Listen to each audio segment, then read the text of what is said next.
The dream of Queen Amadis. The desert wind whispered across the vast expanse of Mesopotamia as Queen Amadis stood upon the highest tower of Babylon's royal palace. Below her stretched the greatest city the world had ever known, its walls rising like golden cliffs against the endless blue sky. But as magnificent as Babylon was, with its bustling markets, soaring ziggurats, and the legendary Ishtar Gate gleaming with azure tiles, the queen's heart ached for something her new home could never provide. The green mountains and cool forests of her beloved Mediadoc. It was the year 605 BCE, and Amadis had recently arrived in Babylon as part of a political marriage to King Nebuchadnezzar. 2. The union was meant to seal an alliance between the mighty Babylonian Empire and the Kingdom of Media. But for the young queen, it felt more like a golden cage. She had traded the verdant hills and cascading waterfalls of her homeland for the dusty grandeur of the world's most powerful city, and though she was treated with every luxury imaginable, her soul yearned for the natural beauty she had left behind. Nebuchadnezzar was not an unkind husband. In fact, he was deeply in love with his foreign bride and noticed her melancholy with growing concern. He had given her silks from China, jewels from India, and golden treasures from every corner of his empire, yet nothing seemed to lift the shadow from her eyes. When he found her that evening on the tower, gazing northward toward her distant homeland, he made a decision that would echo through history and perhaps into legend. "My beloved," he said, taking her hand in his, "tell me what would make you happy. Name anything in my power, and it shall be yours." Amadis turned to him, her eyes glistening with unshed tears. "I dream of green things," she whispered, "of trees that reach toward the sky, of flowers that bloom in terraced gardens, of the sound of water flowing over stone. I dream of mountains, covered in forests, where the air is sweet and cool, and birds sing from every branch." The king was silent for a long moment, his mind already working. If his queen wanted mountains, he would build them.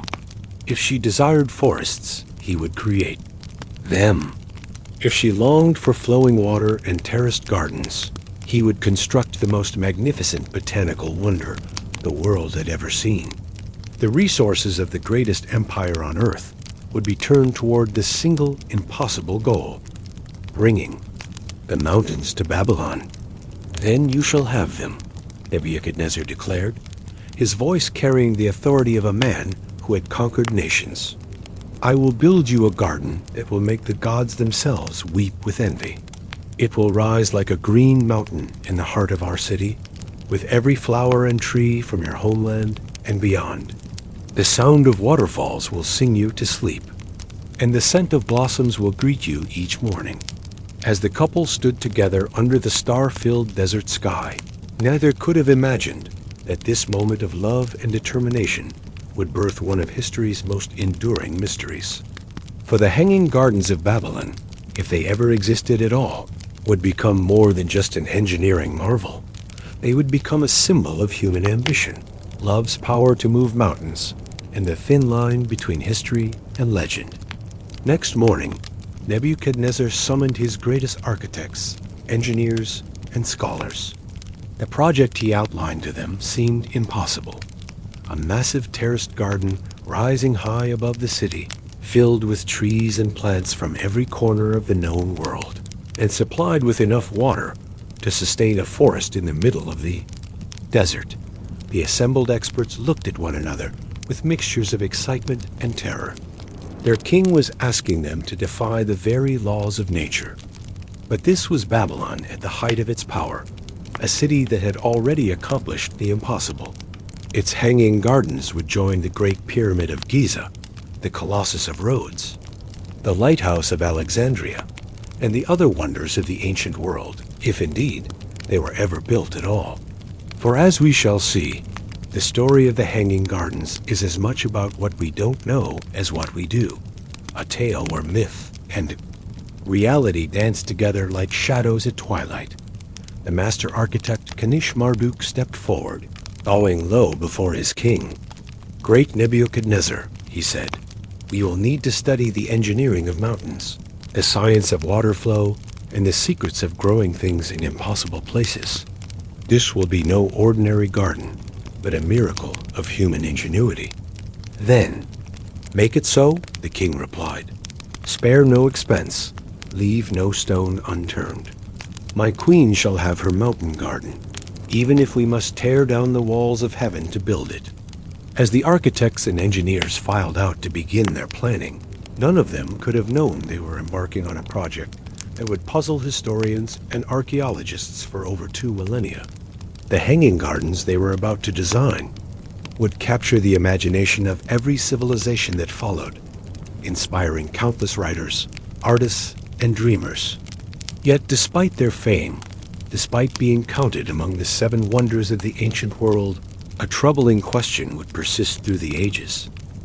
Did the Hanging Gardens of Babylon ever actually exist?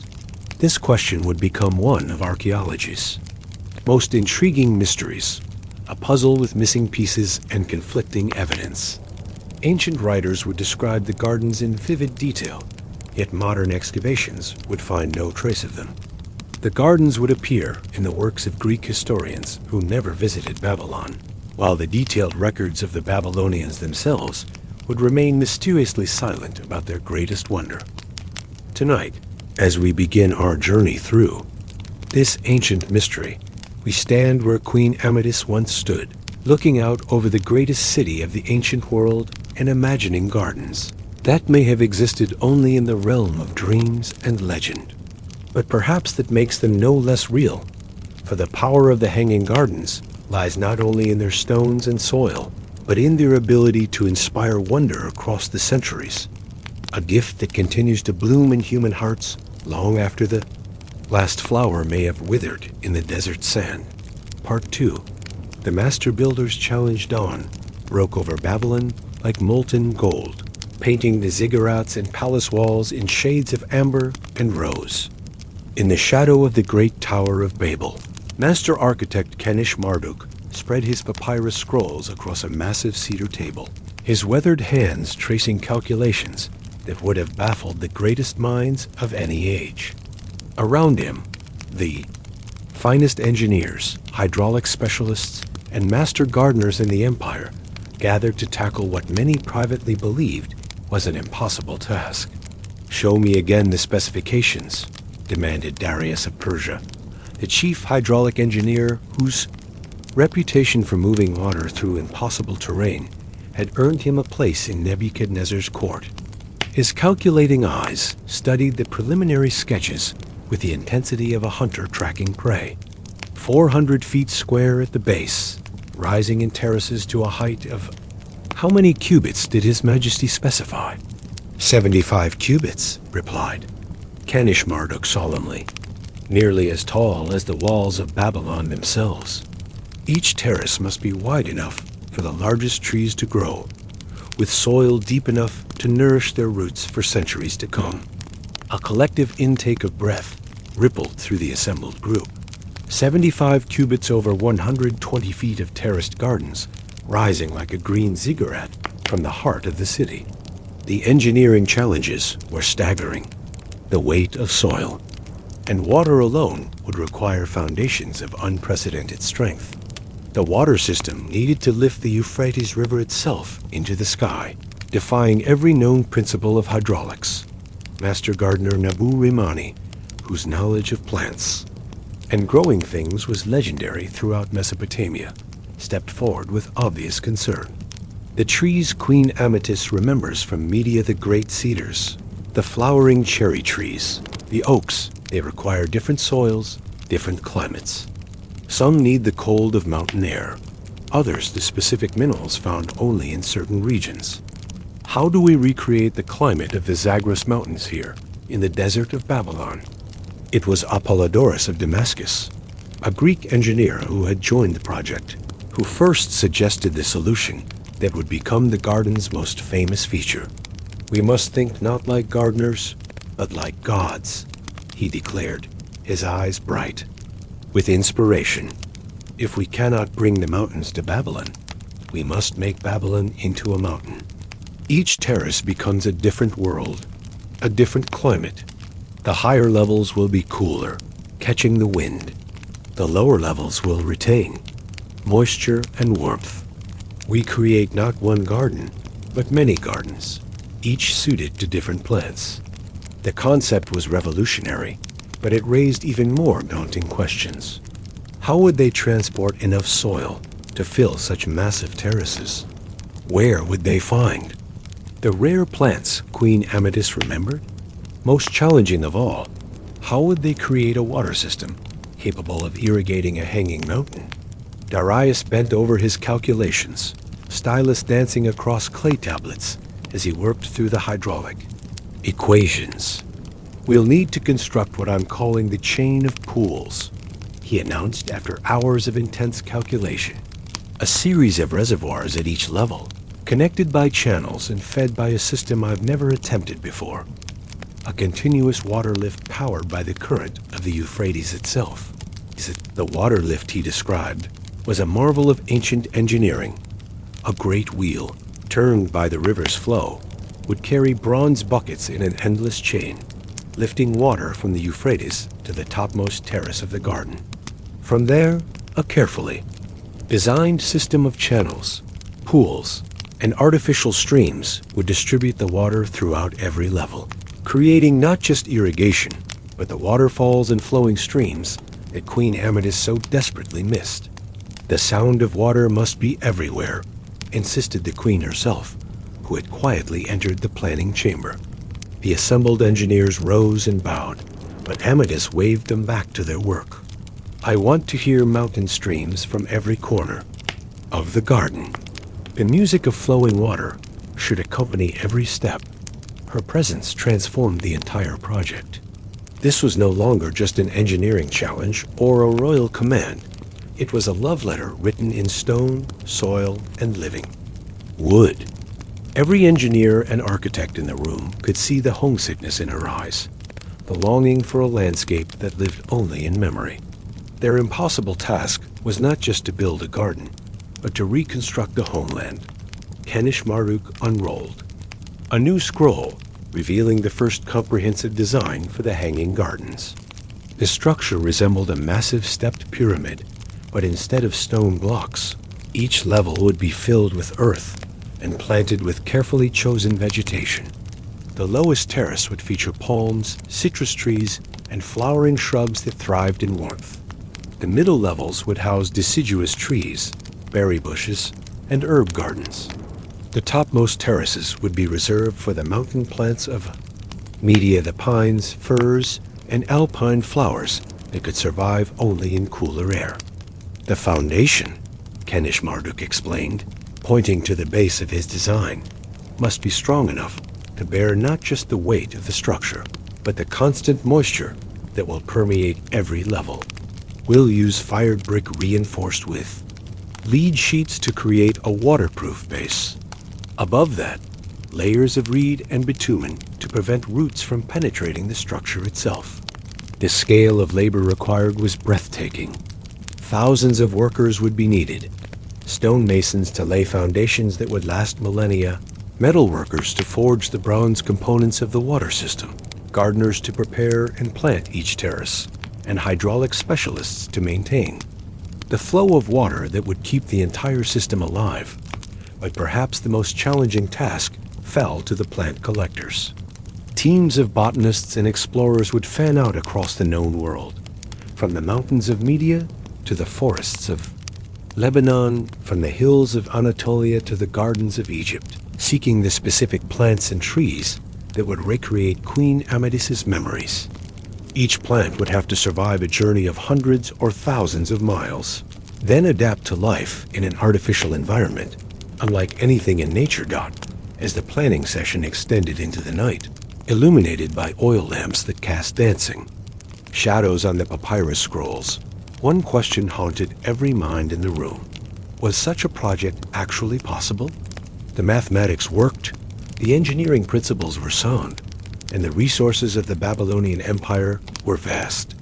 But they were attempting something that had never been done before: creating a hanging mountain A forest in the sky, a piece of the natural world suspended above the artificial grandeur of the greatest city on earth. Master architect Kanish Marduk looked around at his team of experts, seeing doubt and determination warring in every face. "My friends," he said quietly, "we stand at the threshold of legend. If we succeed, we will create something that will be remembered until the end of time. If we fail—" He paused, glancing toward the window where the lights of Babylon twinkled, like earthbound stars. "If we fail, we will have at least attempted the impossible for love." And with those words, the greatest construction project of the ancient world began. Part 3, Gathering the Treasures of the Earth. 6 months into the project, Babylon had become the center of the most ambitious botanical expedition in human history. From the royal palace, Queen Amethyst watched as caravans arrived daily from the farthest corners of the known world, each carrying precious cargo, more valuable than gold or jewels, living plants that would transform her homesick dreams into reality. First expedition had departed for the mountains of Media within days of the project's approval. Led by Shamash Kinapli, the royal botanist whose knowledge of growing things rivaled that of the legendary gardens of Dilmun, the expedition faced challenges that would have deterred lesser men. They were not merely collecting plants.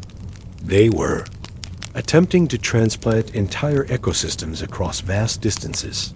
In an age when the journey from Babylon to the Zagros Mountains could take months and claim many lives. Each plant is a living puzzle. Shamash Kinapli had explained to his team before departure.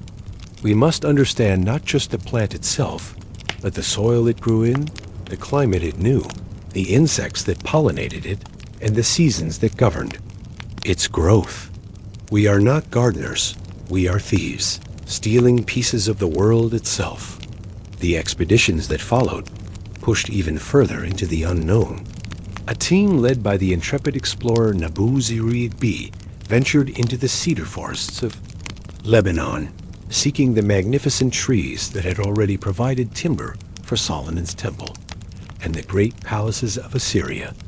These ancient giants, some already centuries old when cut, would provide the backbone of the upper terraces, their massive trunks and spreading branches creating the forest canopy that Queen Amethyst remembered from her childhood. From Egypt came papyrus and lotus flowers, exotic blooms that would remind the queen of the fertility of the Nile. From the mountains of Anatolia came wild roses whose fragrance could perfume an entire garden level. From distant India came spice plants and flowering vines whose very names were whispered like magic spells. Cardamom, cinnamon, jasmine, and varieties of climbing roses whose blooms ranged from deepest crimson to purest white. But the most challenging expedition was reserved for the mountains of Persia itself, where master botanist Artaxerxes of Media, nobleman who had joined the project out of sympathy for his homesick countrywoman, led a team into the highest peaks to collect the alpine plants that Queen Amethyst remembered most vividly. These delicate mountain flowers, accustomed to thin air and cool temperatures, seemed the most impossible to transplant to the heat of Babylon. The morning glory that blooms only at dawn in the mountain mist, the queen had told him, her eyes distant with memory. The tiny blue flowers that carpet the meadows where I played as a child. The silver-leafed plants that grow from cracks in the granite cliffs. These are the treasures I miss most of all. The logistics of transporting living plants across such distances were staggering. Special wagons were constructed with suspended platforms to minimize shock during transport. Teams of water carriers accompanied each expedition, ensuring that the plants received precisely the moisture they needed. Most ingeniously, Babylonian engineers developed portable climate chambers, essentially miniature versions of the terraced environments they were building, that could maintain different temperatures and humidity levels during the long journey home. Not all expeditions were successful. The first attempt to bring mountain conifers from the Caucasus failed when an early winter storm trapped the expedition for weeks. killing both men and plants. A mission to the distant lands beyond the Indus River returned with exotic flowering. Trees but half died during the river crossing when their transport barges were caught in unexpected rapids. Yet for every failure, there were remarkable successes.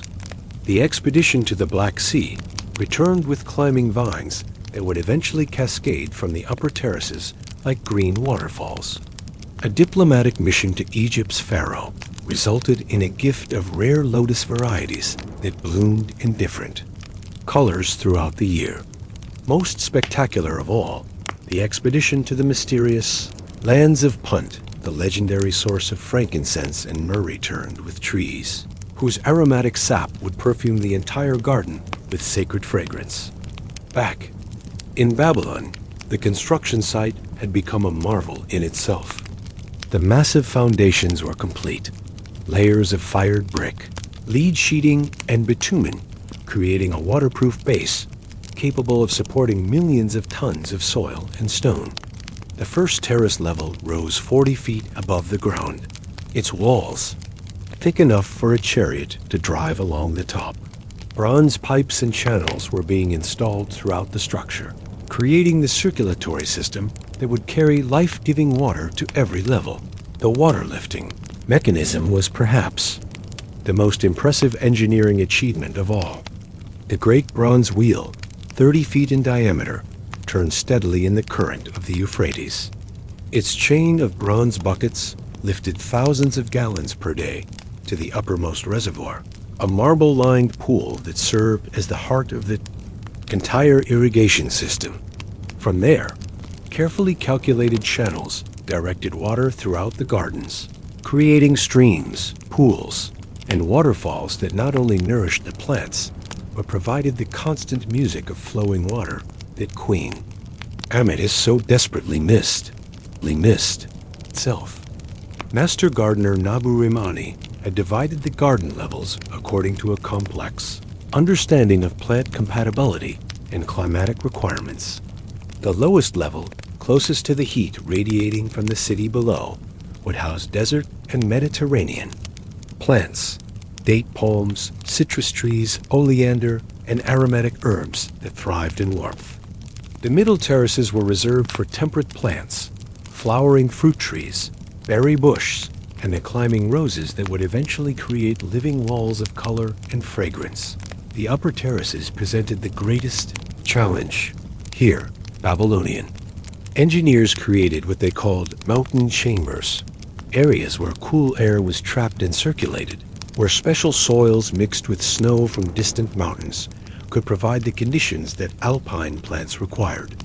These artificial microclimates were engineering marvels in themselves, using the principles of airflow, shade, and evaporation to recreate mountain conditions in the heart of the Mesopotamian desert dot. As each plant arrived from its distant homeland, it was carefully assessed, treated, and planted according to elaborate protocols developed through trial and error. Some plants were quarantined for weeks to ensure they carried no diseases that might spread to other specimens. Others required special soil mixtures that replicated their native growing conditions. Sand from specific beaches, clay from particular riverbeds, even snow that was somehow preserved during the long journey from mountain peaks. The most delicate plants were given individual attention by skilled gardeners who understood their specific needs. The mountain morning glories that bloomed only at dawn were planted where they would catch the first rays of sunlight. The silver-leafed alpine plants were positioned where cool breezes would reach them first. The exotic orchids from distant lands were sheltered in carefully controlled environments where temperature and humidity could be adjusted according to their seasonal requirements.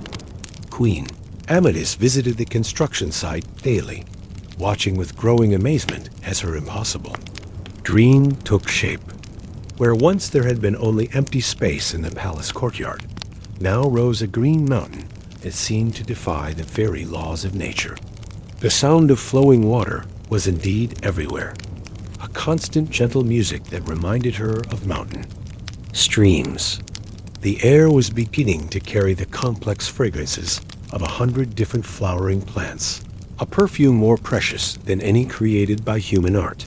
Yet as the project neared completion, troubling questions began to emerge, questions that would echo through history and contribute to the mystery that surrounds the Hanging Gardens to this day. The massive expense of the project was straining even Babylon's vast resources.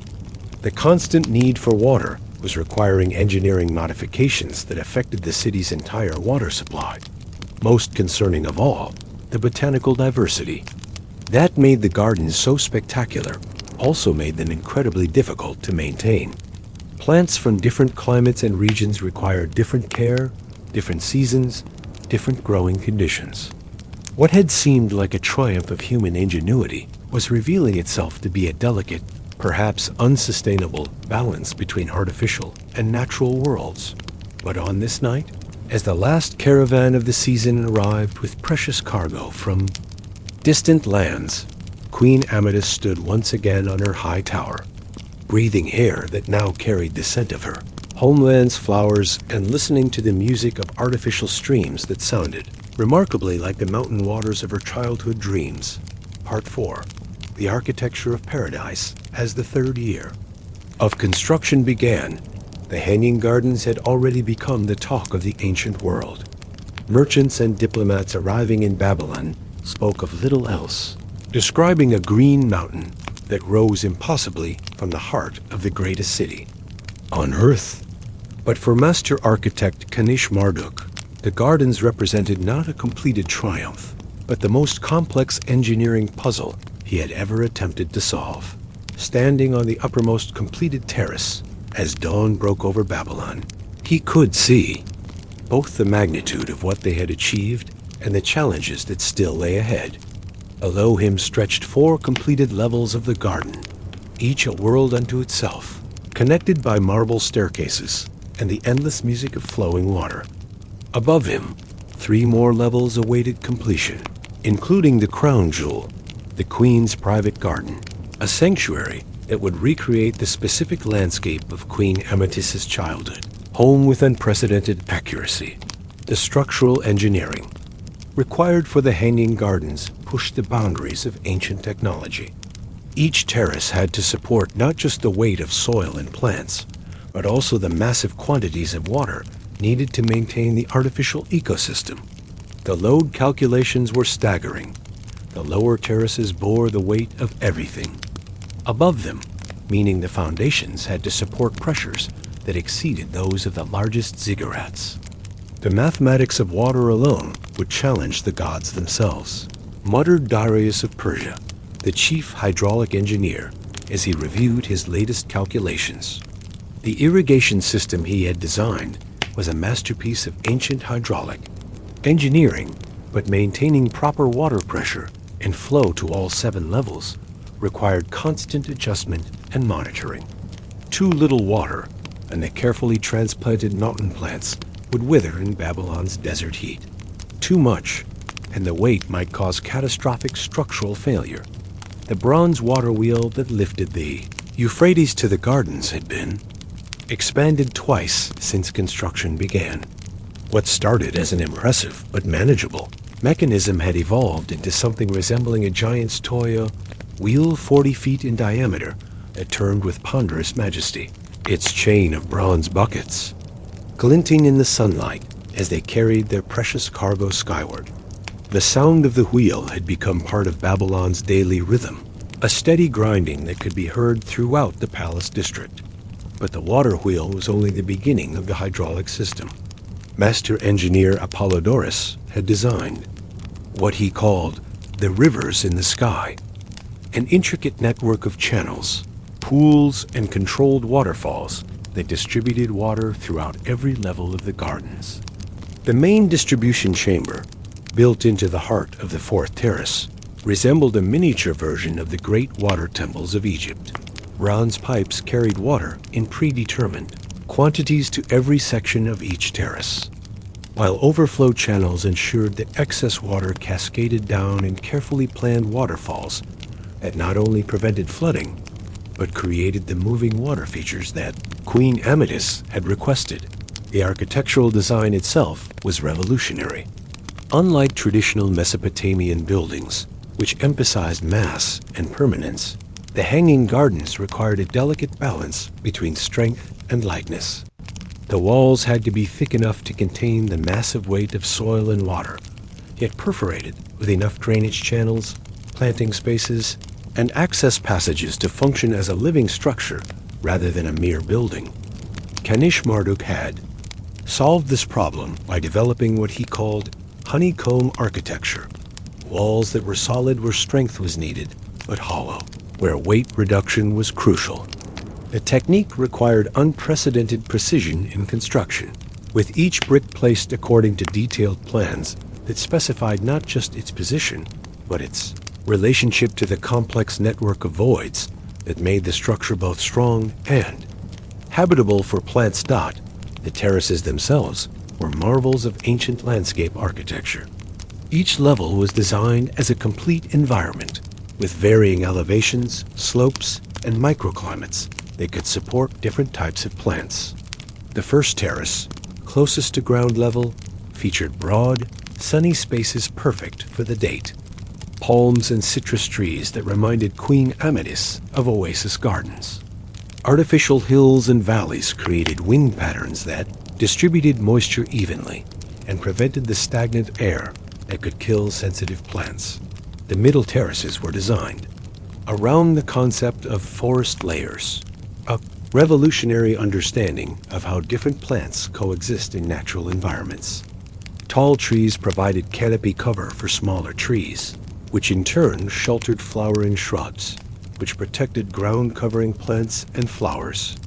This layered approach not only created more natural-looking plantings, but also established the complex ecosystem relationships that would help the gardens sustain themselves. The upper terraces were the most technically challenging. Here, Babylonian engineers created what they called mountain chambers, enclosed or semi-enclosed spaces where temperature, humidity, and air circulation could be controlled to replicate high-altitude conditions.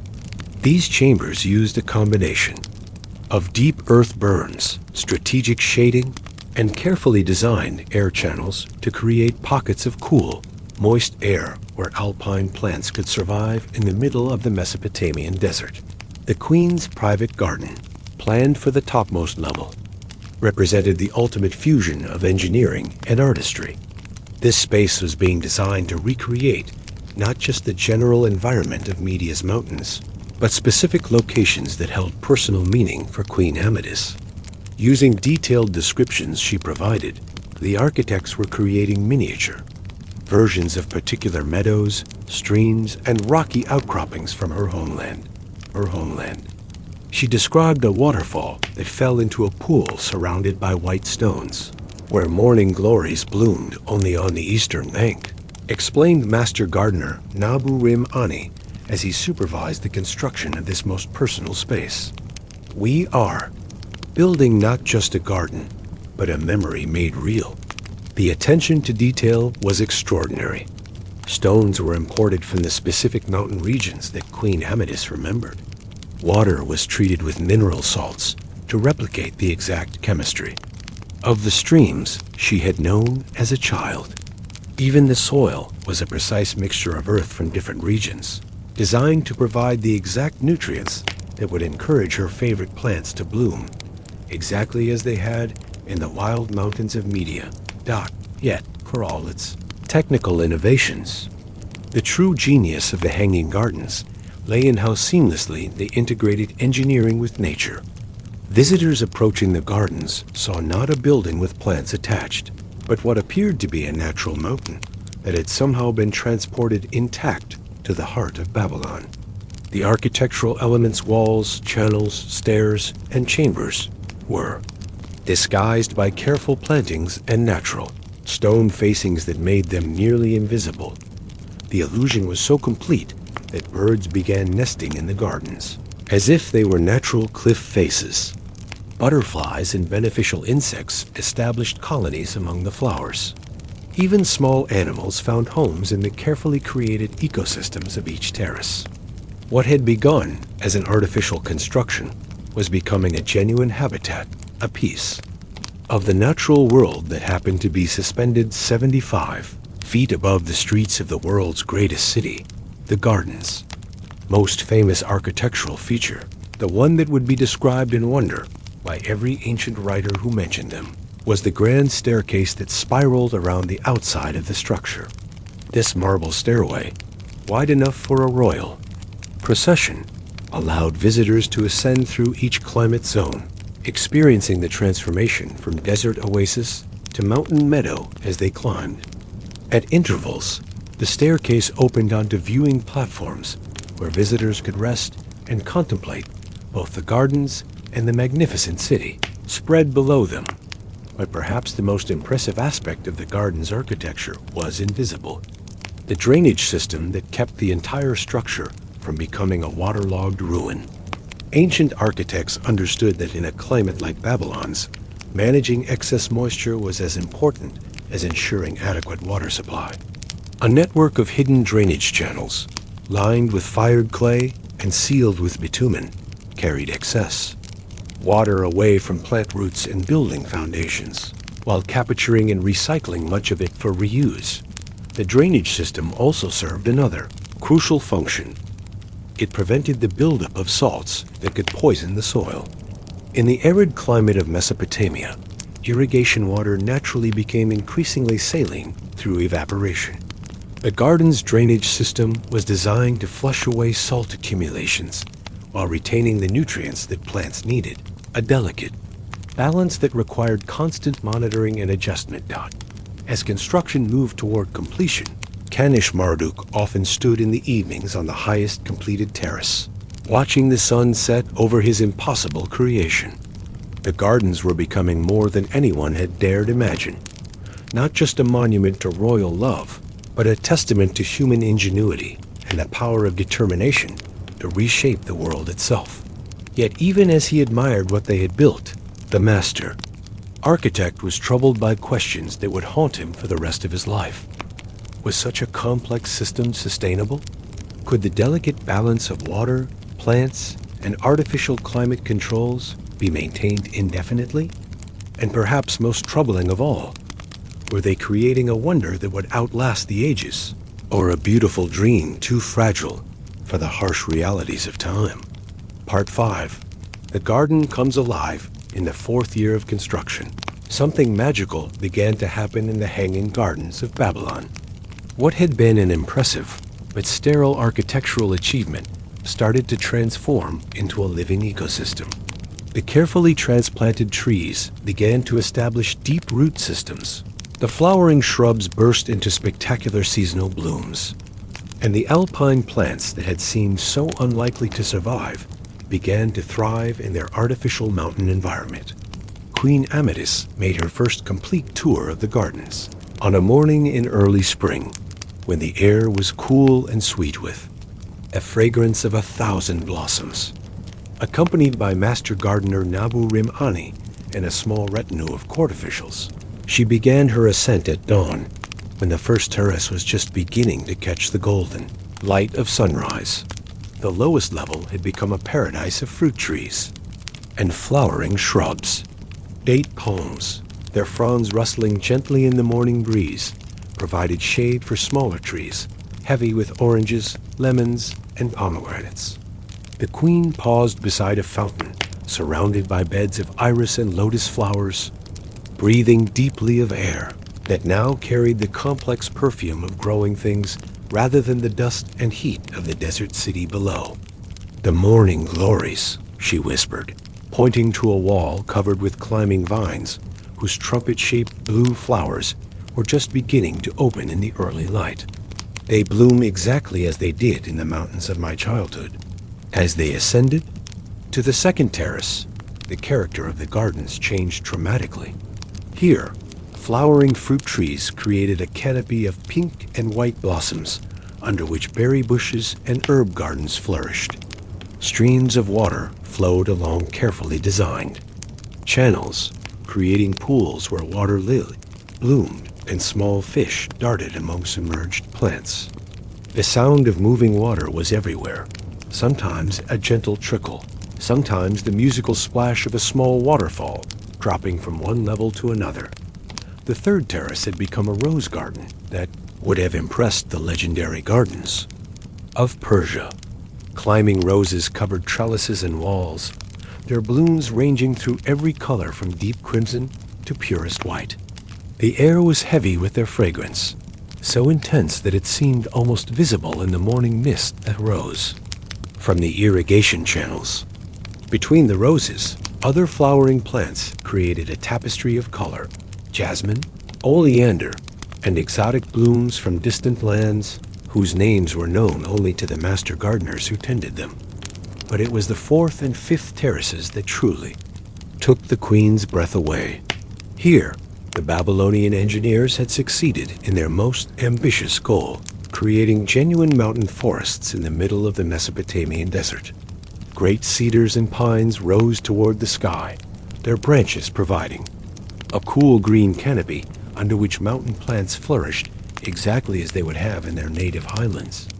The air was noticeably cooler here, and the sound of water was more pronounced as artificial streams cascaded over carefully placed rocks to create the mountain brooks that Queen Amethyst remembered so clearly. "Listen," she said, closing her eyes. As they reached a small clearing where a waterfall dropped into a stone-lined pool. "It sounds exactly like the stream where I played as a child. How is such a thing possible?" Nabu-Imani smiled with justifiable pride. The engineers studied not just the movement of water, but the sounds it makes as it flows over different types of stone. Every rock in that waterfall was chosen and placed to create precisely the music you remember. The sixth terrace was still under construction, but already the queen could see what it would become: a wild mountain meadow, complete with the tiny alpine flowers and silver-leaved plants that grew in the highest reaches of her homeland. The soil here was a carefully mixed blend of earth from different mountain regions, treated with mineral salts to replicate the exact conditions that these delicate plants required. Finally, they reached the seventh and highest terrace, the Queen's private garden, which was nearing completion. This most personal space had been designed based on detailed descriptions Queen Amethyst had provided of specific places in the mountains of Media that held special meaning for her. A small pavilion of white marble provided a place for contemplation, surrounded by an exact replica of the meadow where she had spent much of her childhood. The white stones around the pool, she breathed, touching the carefully placed rocks that bordered a small pond. "They are the same type of granite from the cliffs near my father's palace. And the morning glories, they have been planted so. They will catch the first light, just as they did in that distant meadow." As the royal party made their way back down through the 7 levels of the gardens, Queen Amethyst was struck by how completely the artificial environment had become naturalized. Birds nested in the branches of transplanted trees. Butterflies moved from flower to flower, apparently unaware that they were pollinating plants from dozens of different lands. Small lizards sunned themselves on the warm stones, and even a family of rabbits had somehow made their home among the berry bushes of the middle terraces. The gardens had become more than a monument. They were a living world suspended above the ancient city. Master gardener Nabu-Imani explained how the ecosystem was beginning to sustain itself. The plants are adapting to each other's presence. The fruit trees provide shade for the smaller plants. Their fallen leaves create natural compost, and the birds help spread seeds from terrace to terrace. We are witnessing the birth of an entirely new type of landscape. But perhaps the most remarkable transformation was in Queen Amethyst herself. The melancholy that had shadowed her since arriving in Babylon had lifted like morning mist. She spent hours each day in the gardens, particularly in her private sanctuary. On the 7th terrace, where she could sit among flowers from her homeland and listen to the sound of artificial streams that sang with the voices of mountain waters she had known in childhood.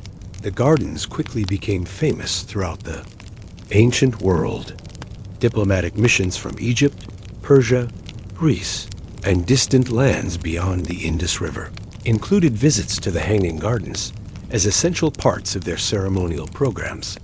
Trade delegations brought gifts of rare plants and seeds, hoping to contribute to what was already being called one of the great wonders of the world.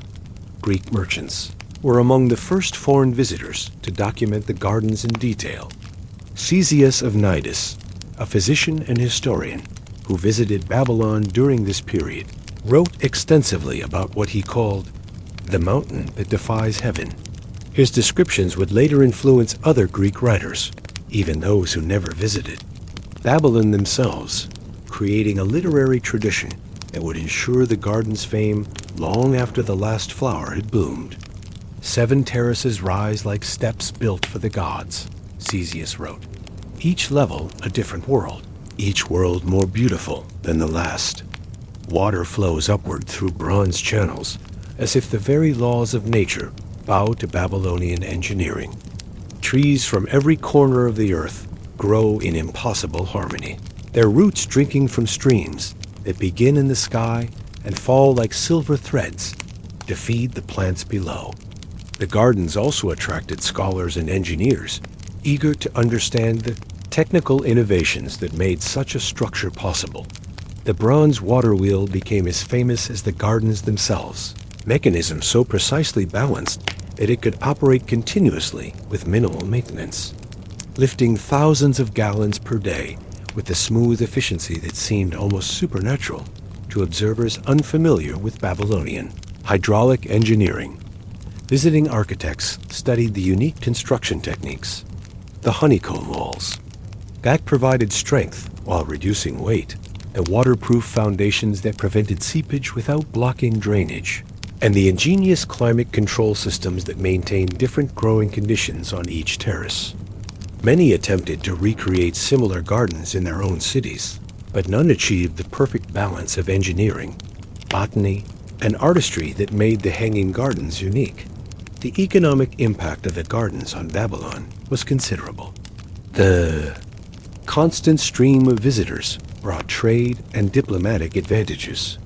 Foreign rulers, impressed by the demonstration of Babylonian engineering prowess and wealth, were more inclined to negotiate favorable trade agreements or military alliances.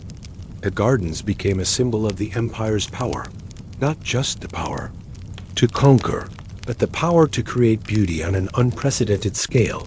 Yet maintaining the gardens required enormous resources. Teams of specialized gardeners worked continuously to tend the different plant communities on each terrace.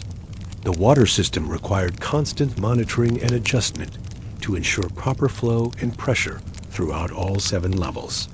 The bronze mechanisms needed regular maintenance, and the complex drainage systems had to be cleaned and repaired to prevent salt buildup and root damage. The cost in human labor was equally significant. During peak maintenance seasons, over 1,000 workers were employed directly in garden operations, from the master botanists who supervised plant care to the water carriers who supplemented the mechanical irrigation system during dry spells. Support operations growing replacement plants, importing exotic specimens, manufacturing bronze components for the hydraulic system employed hundreds more. King Nebuchadnezzar, observing the completed gardens from his palace balcony, felt a complex mixture of pride and concern. He had succeeded in creating a wonder that fulfilled his promise to Queen Amethyst and established Babylon's reputation as the greatest city on earth. But the garden's very success had created new challenges. Their fame attracted not just admiring visitors, but envious enemies who saw them as symbols of Babylonian wealth and power that might be better seized than admired. More immediately, the garden's resource requirements were beginning to strain even Babylon's vast wealth. The cost of maintenance, the labor required for operation, and the continuous need for exotic plants and materials represented a significant drain on the imperial treasury. Some court advisors whispered that the gardens, however beautiful, were an extravagance that the empire could not sustain indefinitely. These concerns were heightened by disturbing reports from the kingdom's borders. The Persian Empire was growing stronger under Cyrus the Great, and there were rumors of military preparations that might eventually threaten Babylon itself. If the empire faced serious military challenges, could it afford to maintain such an elaborate monument to peacetime luxury? But for now, in the golden afternoon light that filtered through the leaves of trees from a dozen different lands, such worries seemed distant and unimportant. Queen Amethyst sat in her private garden on the seventh terrace, surrounded by the flowers and flowing waters that had transformed her homesickness into contentment. The impossible dream had become reality, and for this moment at least, the Hanging Gardens of Babylon stood as proof that human love and determination could indeed move mountains, or at least build them in the middle of the desert as evening approached, and the garden's irrigation systems created a fine mist that caught the setting sun like scattered jewels. Neither the queen nor her subjects could imagine that their green paradise would one day exist only in legend and disputed historical accounts. The gardens seemed as permanent as the great walls of Babylon itself, destined to flourish for centuries and inspire wonder in countless generations of visitors. Yet already, the seeds of mystery were being planted. The very perfection of the gardens, their seeming impossibility, and their incredible resource requirements were creating the conditions that would eventually lead historians to question whether such a wonder could ever have truly existed. Part 6. The Greek Chronicles 50. Years after the completion of the Hanging Gardens. Long after Queen Amethyst had passed peacefully into legend and King Nebuchadnezzar had joined his ancestors in the royal tombs beneath Babylon's ziggurat, a young Greek historian named Herodotus arrived in the great city as part of a diplomatic mission from Athens. What he saw there would shape how the Western world remembered the gardens for over 2 millennia and contribute to the mystery that surrounds them today. Herodotus, already famous throughout the Greek world as the father of history for his meticulous documentation of the Persian Wars, approached Babylon with the systematic curiosity that characterized his work. Unlike earlier visitors, who had been content to marvel at the garden's beauty, Herodotus was determined to understand and record every aspect of their construction, maintenance, and cultural significance. I have traveled from the olive groves of Attica to the date palms of Babylon, he wrote in his journal, yet nothing has prepared me for the sight of these hanging gardens. They rise like a green mountain from the heart of the greatest city I have ever seen, defying every natural law I thought I understood. But Herodotus arrived at a troubling time in the garden's history, the Persian conquest of Babylon under Cyrus the Great had ended the Neo-Babylonian Empire 20 years earlier, and the new rulers had different priorities than the kings who had built the gardens. The massive expense of maintaining the complex water systems and exotic plant collections was increasingly seen as an unnecessary luxury by Persian administrators focused on military efficiency and territorial expansion. The master gardeners who had maintained the botanical diversity of all 7 terraces had been reduced to a skeleton crew.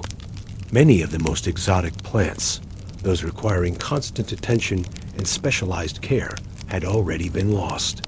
The bronze water wheel, though still functional, operated with less precision than during the garden's golden age, and several of the smaller distribution channels had been allowed to fall into disrepair.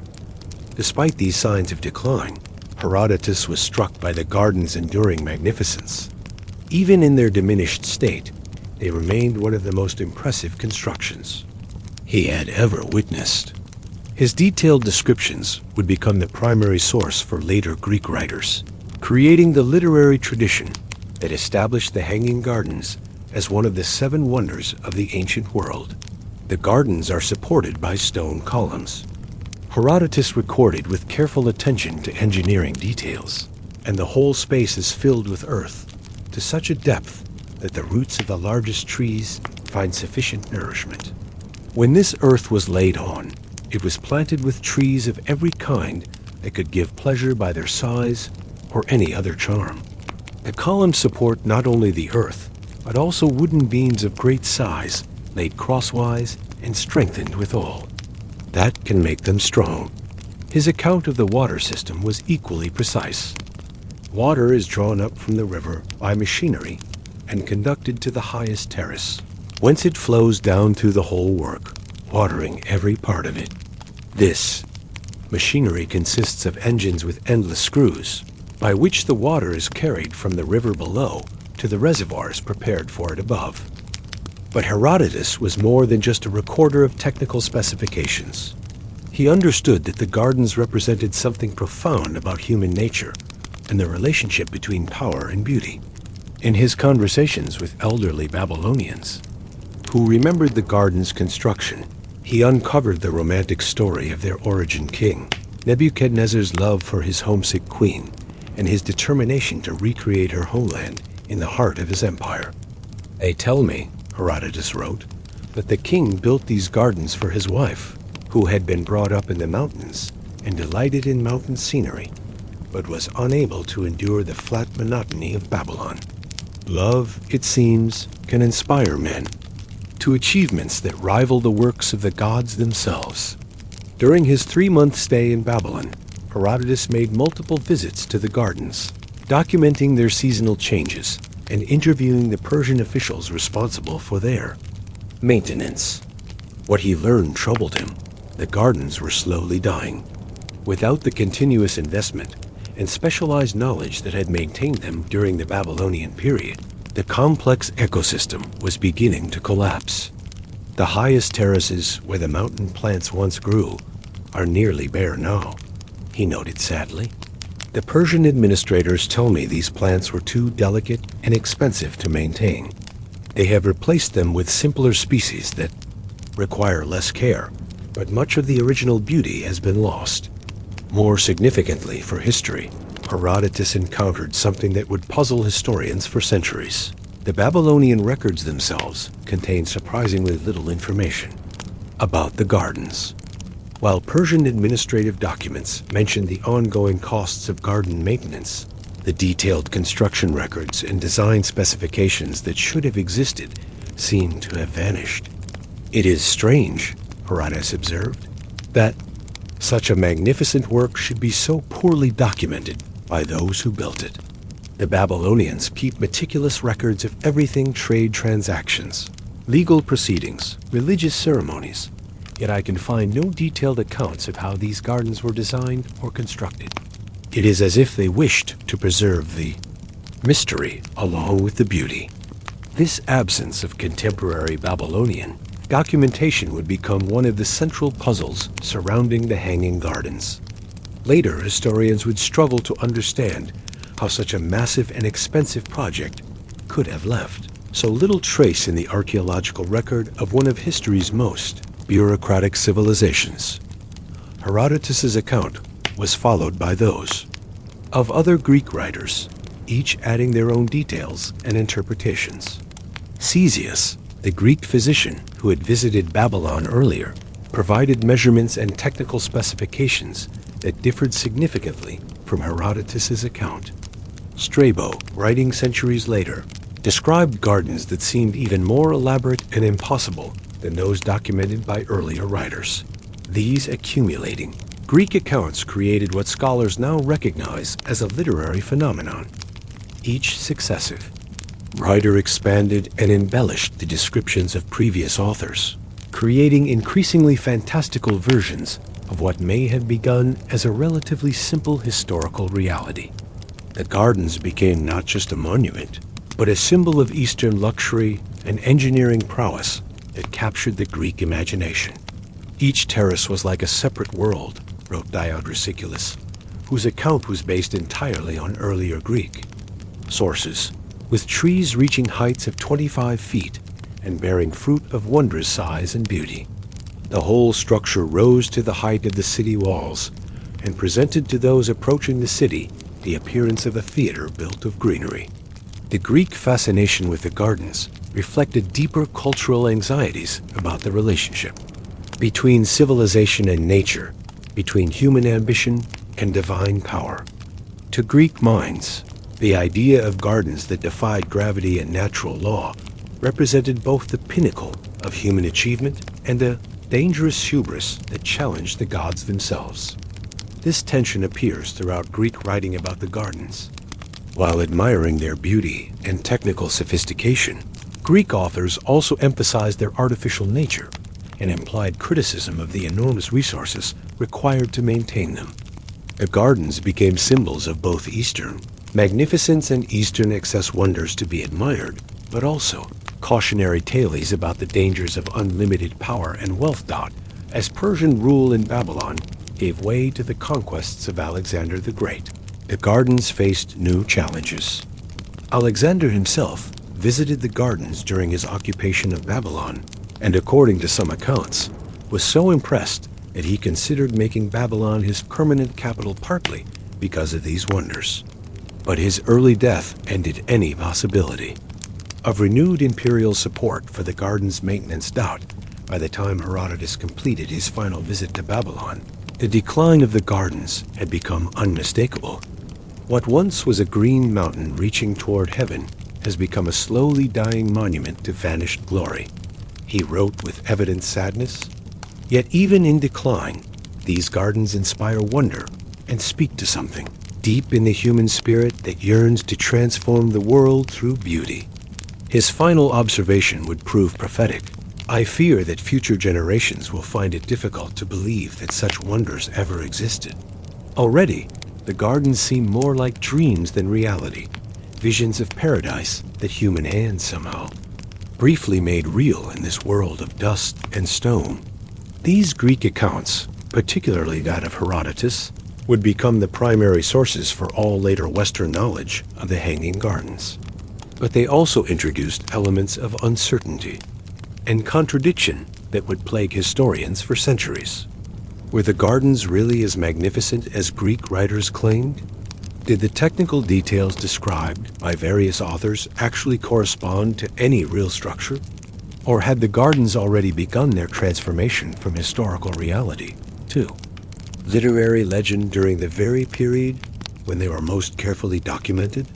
The questions raised by Greek chroniclers would echo through the ages, contributing to the enduring mystery of whether the Hanging Gardens of Babylon ever existed at all. Part 7. The Silent Stones, 3 centuries after Herodotus walked among. The terraced gardens of Babylon. A Roman engineer named Marcus Vitruvius arrived in the ancient city as part of a military expedition under Mark Antony. What he found there would add another layer to the growing mystery surrounding the Hanging Gardens and raise troubling questions that persist to this day.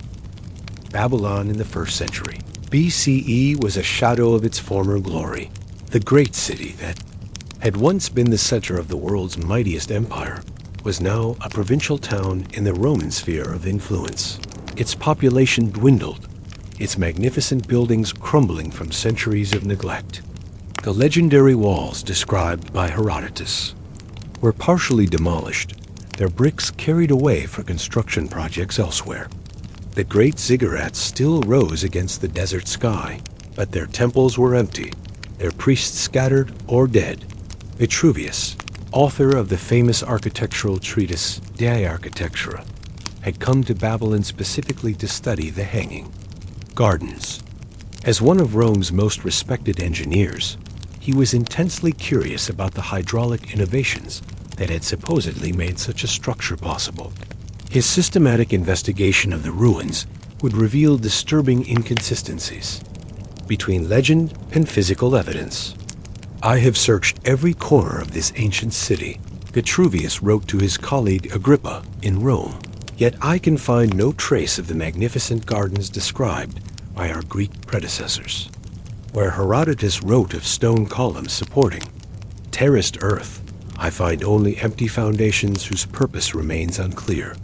Where Diodorus described bronze water wheels lifting the Euphrates to impossible heights, I discover fragments of ordinary irrigation channels, no different from those used throughout Mesopotamia. The absence of physical evidence was particularly puzzling given the supposedly massive scale of the gardens. If they had truly risen 75 feet above the city and covered an area of 400 square feet. As Greek sources claimed, their ruins should have been obvious even centuries after abandonment. Stone foundations capable of supporting such weight would have required enormous blocks that could not simply vanish. Bronze components from the water-lifting machinery should have left recognizable traces. More troubling still was what Vitruvius discovered in his conversations with Babylon's remaining inhabitants. While elderly residents had heard stories about magnificent gardens that once graced their city, none could point to specific locations where these gardens had stood. Family traditions and local folklore contained vague references to the hanging paradise and the mountain built by love, but these stories seemed disconnected from any physical location within the city. It is as if the gardens existed more in memory than in reality, Vitruvius observed. The people speak of them as one might speak of dreams or visions, beautiful but insubstantial, inspiring but perhaps not quite real. His architectural analysis raised additional questions. The engineering challenges described by Greek writers particularly, the water-lifting systems, seemed to exceed the technological capabilities of any ancient civilization. While Babylonian hydraulic engineering was certainly advanced, the specific mechanisms described in Greek accounts would have required precision bronze working, gear ratios, and pump technologies that had not yet been developed. The Greeks described water wheels and endless screws that could lift thousands of gallons per day to heights of 75 feet, Vitruvius wrote. Having designed similar systems for Roman aqueducts, I can state with confidence that such mechanisms would require engineering knowledge that did not exist in Nebuchadnezzar's time. The Greeks may have attributed to ancient Babylon the hydraulic innovations of their own more technically advanced era. Vitruvius's investigation extended beyond the gardens themselves to the broader question of how such a massive project could have left so little trace in contemporary records. His inquiries among Babylon's remaining scholars and archivists revealed a significant gap in historical documentation that seemed to contradict the garden's supposed importance. The Babylonians were meticulous record keepers, he noted. They documented everything from grain inventories to astronomical observations with obsessive detail. Yet among thousands of clay tablets from Nebuchadnezzar's reign, I have found no construction records, no maintenance schedules, no personnel assignments, no cost accounting that relates to any garden project of the scale described by Greek writers. This documentary silence was particularly significant because other major construction projects from the same period, the rebuilding of Babylon's walls, the construction of the Ishtar Gate, the renovation of the Great Ziggurat, were extensively documented in cuneiform records. If the Hanging Gardens had truly been one of Nebuchadnezzar's greatest achievements, their absence from contemporary Babylonian sources seemed inexplicable. Vitruvius also investigated the romantic story that supposedly inspired the garden's construction. According to Greek sources, Nebuchadnezzar had built the gardens for his homesick wife, Queen Amadis of Media. But Babylonian royal records presented a different picture of the king's marriages and political alliances. The marriage records I have examined suggest that Nebuchadnezzar's primary wife was Babylonian, not Median, Vitruvius wrote. While diplomatic marriages with foreign royalty were common, I can find no contemporary evidence for a Median queen named Amadis during Nebuchadnezzar's reign. The romantic story that explains the garden's construction may itself be a later invention. These discoveries forced Vitruvius to consider a disturbing possibility that the Hanging Gardens of Babylon, as described by Greek writers, had never existed at all. Perhaps what began as local stories about impressive roof gardens or temple landscapes had been gradually transformed by successive Greek authors into something far more elaborate and impossible than the original reality. Consider the process by which these accounts developed, he theorized in his correspondence. Herodotus visits Babylon and hears local stories about beautiful gardens that once existed. He records these stories adding his own interpretations and measurements. Later writers, who never visited Babylon themselves, read Herodotus and expand his account, making the gardens more magnificent with each retelling. Eventually, what may have begun as a relatively modest reality becomes a literary fantasy that exceeds the bounds of engineering possibility. Yet Vitruvius was troubled by aspects of his investigation that didn't support his emerging skepticism. Local folklore about the gardens was remarkably consistent in certain details, suggesting some shared historical memory rather than pure invention. Archaeological evidence, while not confirming the existence of massive hanging gardens, did reveal sophisticated irrigation systems and evidence of extensive cultivation in areas that were now barren desert. Most intriguingly, Vitruvius discovered fragments of a Babylonian text that seemed to describe elaborate royal gardens, though not necessarily hanging ones. The text, badly damaged and difficult to translate, mentioned trees planted high above the ground and waters flowing upward. But whether these phrases referred to the legendary hanging gardens or to some other horticultural achievement remained unclear. Perhaps the truth lies somewhere between legend and skepticism, Vitruvius concluded. It is possible that Babylon once contained impressive elevated gardens, perhaps built on ziggurat, terraces or rooftop platforms that were later transformed by Greek imagination into the impossible wonder described in their histories. The kernel of truth remains, but wrapped in layers of exaggeration and misunderstanding. His final assessment was both cautious and prophetic. Future scholars may find it impossible to separate fact from fiction in the accounts of these gardens. The very beauty of the story, the appeal of the engineering challenges described, and the romantic circumstances of their supposed construction make them more compelling as literature than as history. Yet something inspired these tales, and that something may have been wonderful enough to deserve preservation in human memory, even if it was not quite as wonderful as the legends claim. As Vitruvius prepared to leave Babylon and return to Rome, he took one final walk through the ancient city's ruins.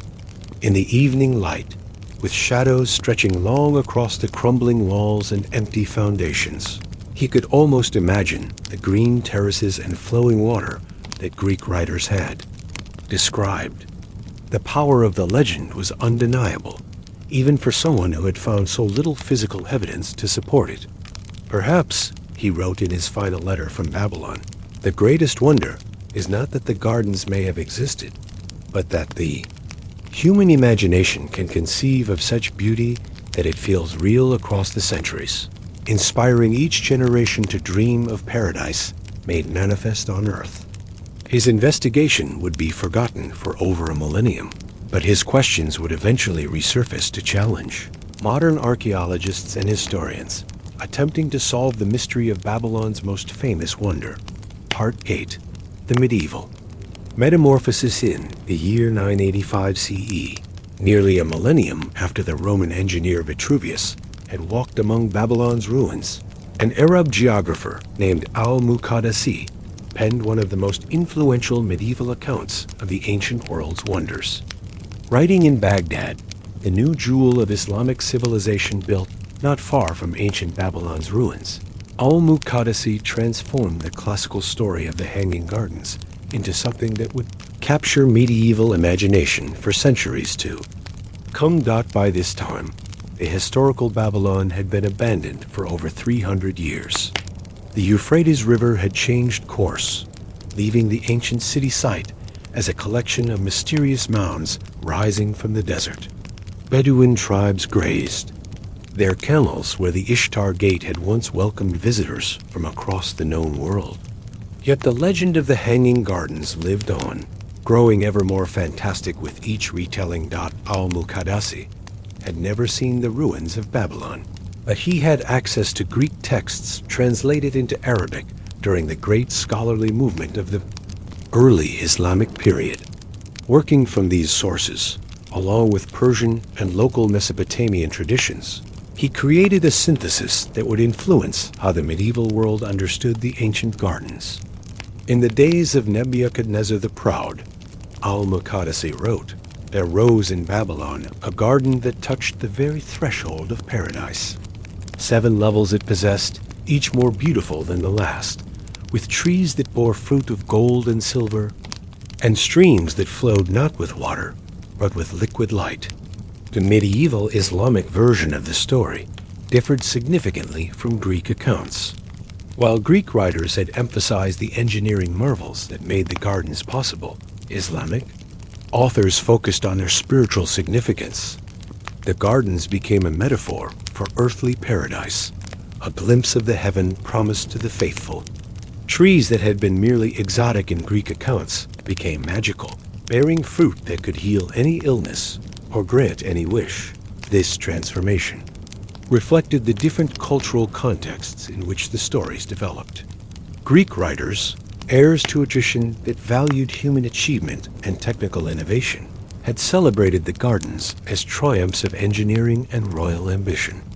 Medieval Islamic authors, writing within a religious worldview that saw earthly beauty as a reflection of divine creation, interpreted the gardens as miraculous manifestations of God's power working through human hands. The water systems that had puzzled Roman engineers became, in medieval accounts, supernatural phenomena. The fountains flowed upward, wrote the Persian historian Tabari, because the righteous king had prayed for 7 days and 7 nights, and Allah had answered by reversing the very laws of nature. The bronze wheels and mechanical lifting, devices described by Greek sources, were replaced by angels who carried water in vessels of pure light. Perhaps most significantly, medieval writers began to question whether the gardens had existed in Babylon at all.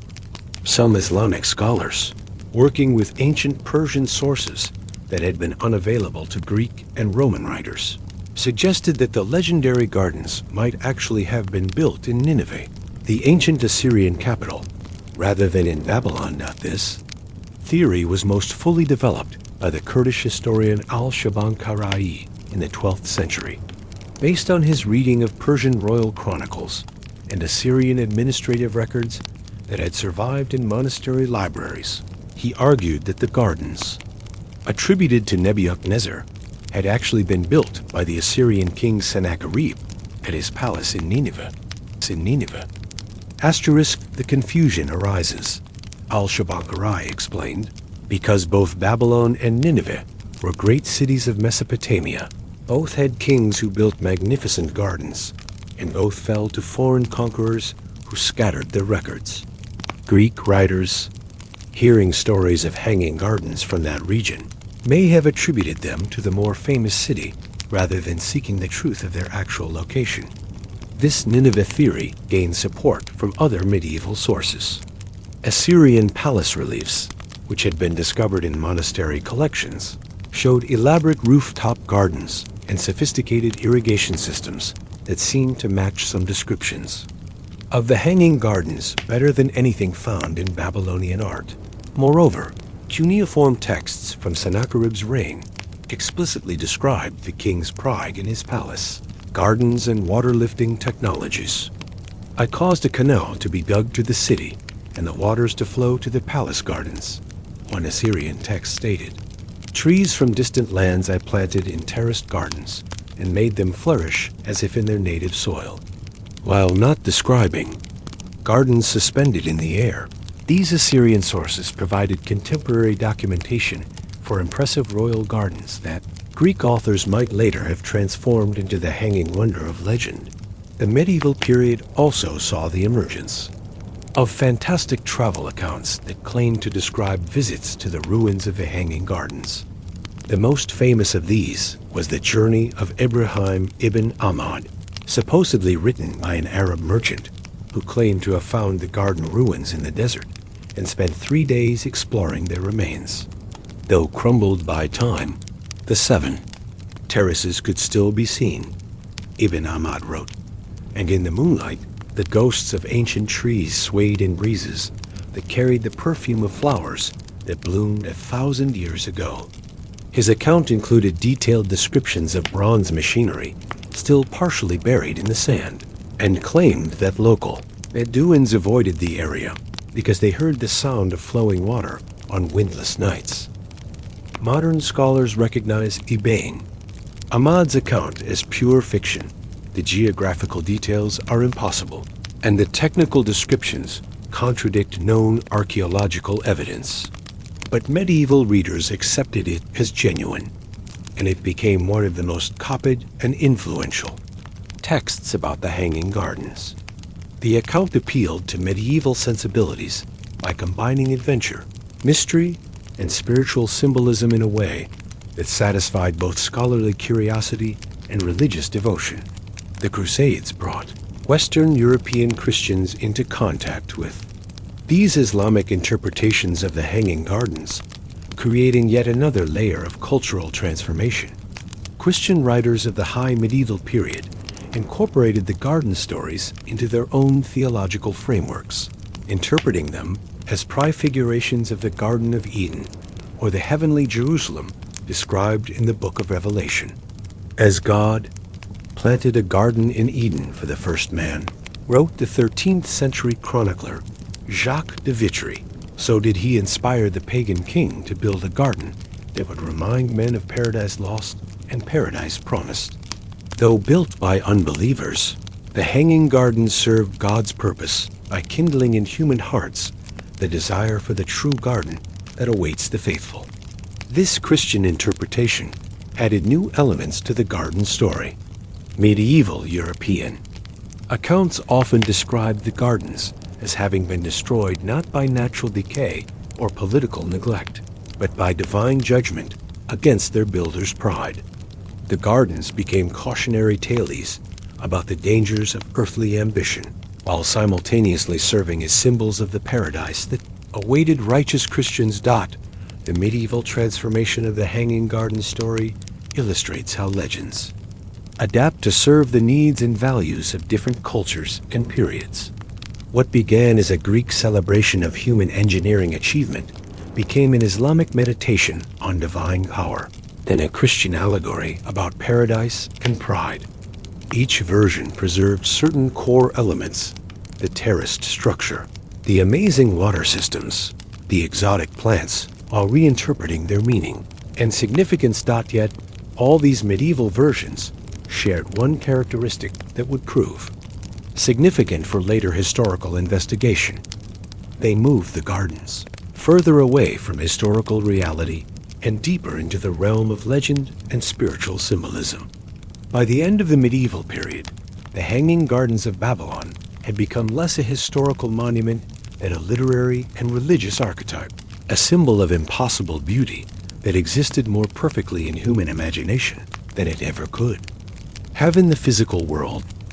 This transformation would make the task of modern archaeologists and historians even more difficult.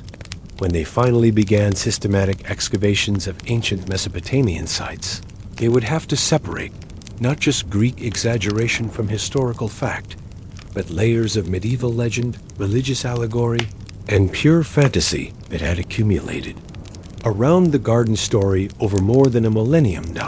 The medieval metamorphosis of the Hanging Garden legend ensured that the mystery would deepen rather than resolve with the passage of time, creating a puzzle that continues to challenge scholars today. Part 9. The Renaissance. Investigators, the year 1616 marked a turning point in the long history of speculation about the Hanging Gardens of Babylon. In the library of the Medici Palace in Florence, a young Italian scholar named Pietro della Valle was poring over recently acquired manuscripts from the Ottoman Empire, armed with new tools of linguistic analysis and historical criticism that would transform how Europeans understood the ancient world. The Renaissance had brought renewed interest in classical antiquity, but also new skepticism about accepting ancient sources at face value. Scholars like della Valle were beginning to apply what they called the critical method, comparing multiple sources, analyzing linguistic evidence, and seeking physical proof for historical claims. The Hanging Gardens, as one of the most famous, and fantastic stories from antiquity naturally became a target for this new scholarly approach. Della Valle had spent several years traveling through the Ottoman Empire, visiting archaeological sites and collecting manuscripts in Arabic, Persian, and other Eastern languages. His investigations led him to question fundamental assumptions about the gardens that had been accepted for over 1,000 years. Working with newly translated Babylonian and Assyrian texts that had been preserved in libraries from Baghdad to Constantinople, he began to piece together a very different picture of ancient Mesopotamian history. The Greek authors upon whom we have relied, Della Valle wrote in his influential treatise on the wonders of Babylon, were writing centuries after the events they described, often based on hearsay rather than direct observation. When we examine contemporary sources, the actual records kept by Babylonian and Assyrian scribes, a different story emerges, one that calls into question the very existence of the gardens as commonly described. His most significant discovery concerned the historical identity of Queen Ametis, whose homesickness had supposedly inspired Nebuchadnezzar to build the gardens. Working with Babylonian royal chronicles that had recently been translated from cuneiform, Della Valle found that Nebuchadnezzar's queens were well documented, but none matched the description of the Median princess Ametis found in Greek sources. The romantic story that explains the garden's construction appears to be a later invention, Della Valle concluded. While Nebuchadnezzar certainly had diplomatic marriages with foreign royalty, the specific story of Queen Ametis and her longing for mountain landscapes cannot be confirmed from contemporary sources. This raises troubling questions about the entire narrative framework within which the gardens are described. Even more problematic was Della Valle's analysis of the technological claims made in classical descriptions of the gardens. As a student of engineering who had worked with the great architects of Renaissance Italy, he understood the mechanical principles involved in water lifting systems. His calculations suggested that the hydraulic mechanisms described by ancient writers exceeded the technological capabilities of any ancient civilization. To lift water 75 feet using bronze wheels and gear systems, as described by Strabo, would require precision engineering that was not developed until our own time, Della Valle wrote. The Greeks may have attributed to ancient Babylon mechanical innovations that belonged to their own more advanced period, creating an anachronistic description that seems impossible because it describes technologies that did not yet exist. Della Valle's skepticism was reinforced by the work of other Renaissance scholars who were applying similar critical methods to ancient sources. In Germany, the historian Johannes Aventinus compared multiple classical accounts of the gardens and found significant contradictions in their descriptions. The dimensions, location, and construction methods described by different authors were often mutually incompatible, suggesting that none of them was based on direct observation of the actual structure. Herodotus places the gardens in one location, within Babylon, Strabo in another, Aventinus noted. Diodorus describes 7 terraces. Curtius mentions only 4. The water-lifting mechanisms are described differently by each author.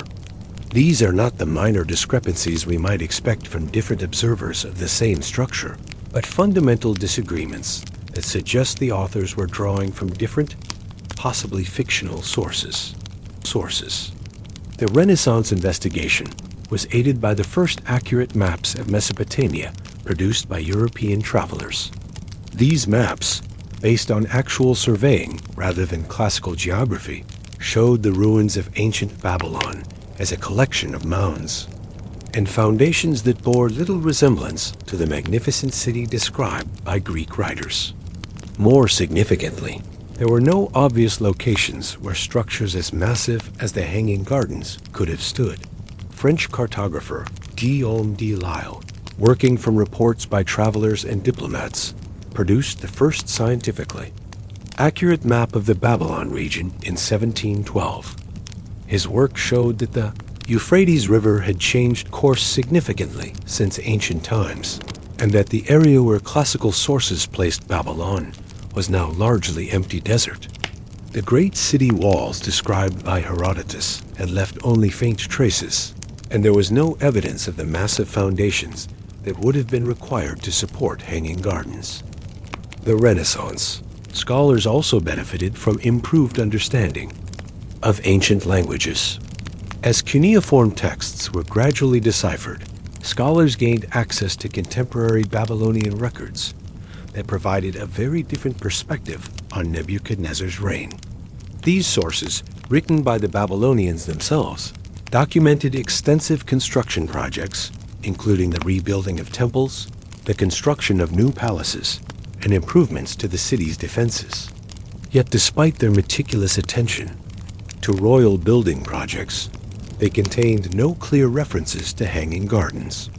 It is remarkable, observed the Dutch Orientalist Thomas Arpenius, that a project requiring such enormous resources and representing such a technological achievement should leave no trace in the detailed administrative records kept by Babylonian scribes. Either the gardens were built in complete secrecy, which seems unlikely given their supposed size, or they were not built at all.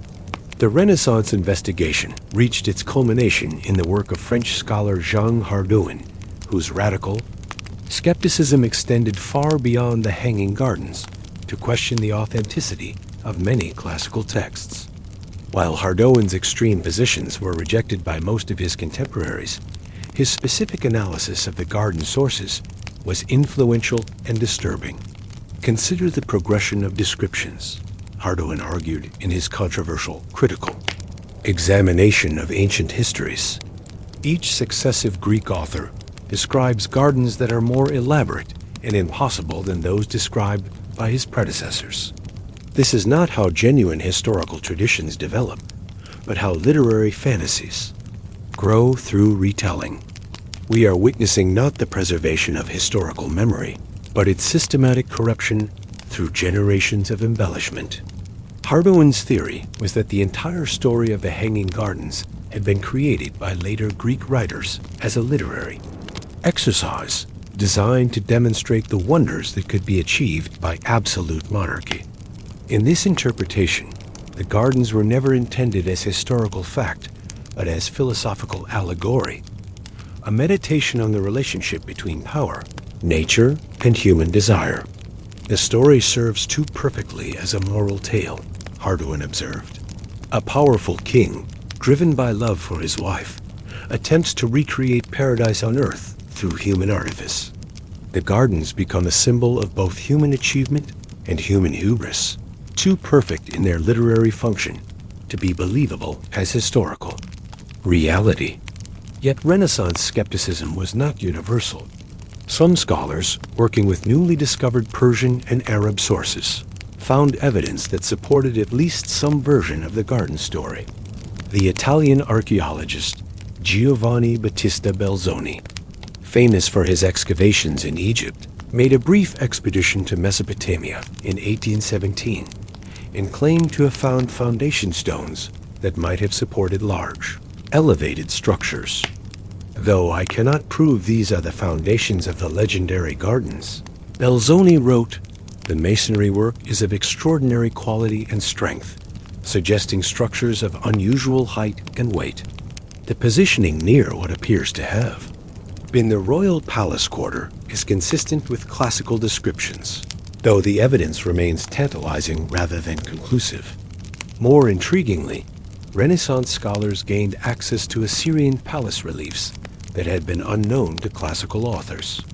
These sculptures, dating from the 7th century BCE, clearly showed elaborate tiered gardens with sophisticated irrigation systems. While they were found at Nineveh rather than Babylon, they proved that the technology and architectural concepts described in classical accounts were not impossible for ancient Mesopotamian civilizations. The Assyrian reliefs demonstrate that hanging gardens were within the realm of possibility, concluded the German scholar Johann Georg Hamann. Whether they were built at Babylon by Nebuchadnezzar or at Nineveh by Sennacherib, becomes a secondary question. The important point is that such gardens could have existed, even if their exact location and builder remain uncertain. A Renaissance investigation established new standards for historical evidence that would influence all subsequent study of the Hanging Gardens. No longer could scholars simply accept classical sources at face value. They had to compare multiple accounts, seek contemporary documentation, and apply tests of technological and logistical possibility. These methods revealed serious problems with traditional accounts of the gardens, while also uncovering new evidence that kept the mystery alive. Perhaps most importantly, Renaissance scholars established the framework for what would become the Yazals. Central question in modern garden studies, whether the discrepancies between classical accounts and archaeological evidence meant that the gardens never existed, or whether they existed in a form significantly different from classical descriptions. We are left with a paradox, wrote Della Valle in his final assessment. The classical accounts are too detailed and consistent in certain elements to be pure invention, yet they are too fantastical and contradictory to be accepted as historical fact. The truth, if it can be discovered at all, must lie in some middle ground between credulous acceptance and complete skepticism. This paradox would drive archaeological investigation for the next 4 centuries, as scholars used increasingly sophisticated methods to search for evidence that might finally resolve the mystery of the Hanging Gardens. But as we shall see, modern archaeology would raise as many questions as it answered, ensuring that the gardens remained one of history's most enduring enigmas. The Renaissance investigation had transformed the Hanging Gardens from unquestioned historical fact into a complex puzzle requiring careful analysis and interpretation. Future generations of scholars would build on this foundation, applying new archaeological techniques and linguistic discoveries to search for evidence that might finally separate myth from reality in one of the ancient world's most captivating stories. Part 10. The Archaeological Revolution. On a scorching morning in July 1899, German archaeologist Robert Koldewey stood among the ruins of ancient Babylon, holding a theodolite and dreaming of resurrection. For over 2 millennia, the location of the legendary Hanging Gardens had been lost beneath shifting sand dunes and the debris of collapsed civilizations. Now armed with the scientific methods of modern archaeology, Koldewey believed he might finally solve the greatest mystery of the ancient world. The German Oriental Society had provided Koldewey with unlimited funding and the most advanced archaeological equipment available. His mission was straightforward in concept, but staggering in scope: to excavate systematically the entire area of ancient Babylon, map every foundation and fragment, and finally provide definitive evidence about the existence or non-existence of the Hanging Gardens. What Koldewey discovered over the next 18 years would revolutionize understanding of ancient Babylon while simultaneously deepening the mystery surrounding its most famous wonder. His excavations revealed a city of breathtaking magnificence: the massive Ishtar Gate with its brilliant blue glazed tiles, the foundations of the Tower of Babel, the remains of Nebuchadnezzar's palace complex. But the Hanging Gardens remained frustratingly elusive. "We have uncovered the greatest archaeological treasure in Mesopotamia," Koldewey wrote to his sponsors in Berlin. "Yet the one structure that brought us here continues to hide its secrets. Every day brings new discoveries that confirm the accuracy of classical sources about Babylon's magnificence, making the absence of clear garden evidence all the more puzzling." The excavation site covered over 200 acres and employed hundreds of local workers, using techniques that were revolutionary for their time. Instead of the treasure-hunting approach that had characterized earlier archaeology, Koldewey's team methodically recorded the position and context of every artifact, creating detailed maps and photographic records that allowed for scientific analysis of their findings. The first major discovery came in 1902, when workers uncovered what appeared to be a massive Foundation complex near the southern palace. The structure featured thick walls, unusual vaulted chambers, and sophisticated drainage systems that initially seemed to match classical descriptions of the Hanging Gardens. Coldewey's excitement was palpable in his field notes. At last, we may have found them. But closer examination revealed problems with this identification. The structure, which Coldewey eventually named the vaulted building, was impressive, but relatively small nothing, like the massive terraced construction described by ancient writers.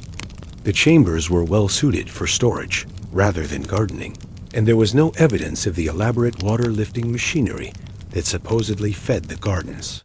The vaulted building may have supported some type of elevated garden, Coldewey concluded reluctantly, but it cannot be the wonder described by Herodotus and Strabo. Either those accounts are greatly exaggerated, or we have not yet found the true location of the gardens. More discoveries followed, each raising new questions about the garden's possible location and design. Excavation of the northern palace revealed elaborate courtyards with evidence of sophisticated landscaping, including drainage systems that could have supported elevated plantings. But again, the scale was insufficient to match classical descriptions, and there was no trace of the mechanical systems required for the massive irrigation described in ancient sources.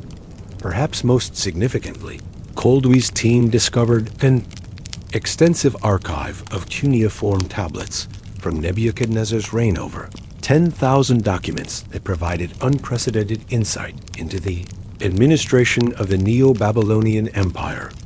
These tablets documented everything from grain rations for palace workers to the import of exotic materials for construction projects. They mentioned gardens, landscaping projects, and irrigation works in various parts of the city. Yet despite this wealth of administrative detail, the tablets contained no clear references to hanging gardens of the scale and magnificence described by Greek writers. There were mentions of elevated gardens and terraced plantings in palace courtyards, but nothing that matched the legendary wonder that supposedly required thousands of workers and consumed the resources of an empire. The silence of contemporary sources becomes more puzzling with each tablet we translate, wrote Coldewey's assistant, Walter Andrei. These records document the cost of every brick used in palace construction, yet contain no budgets for a project that should have been the most expensive undertaking of the reign. Either the gardens were built without official record, which seems impossible given Babylonian bureaucratic practices, or they were not built at all.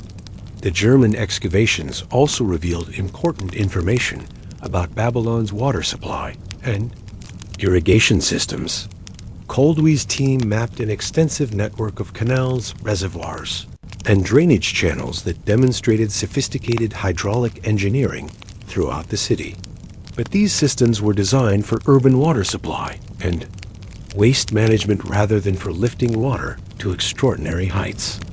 Babylonian engineers were certainly capable of impressive hydraulic projects, Coldewey observed, but the specific technology described in classical accounts, bronze wheels lifting water 75 feet through gear mechanisms, is not represented in any of the archaeological evidence we have uncovered.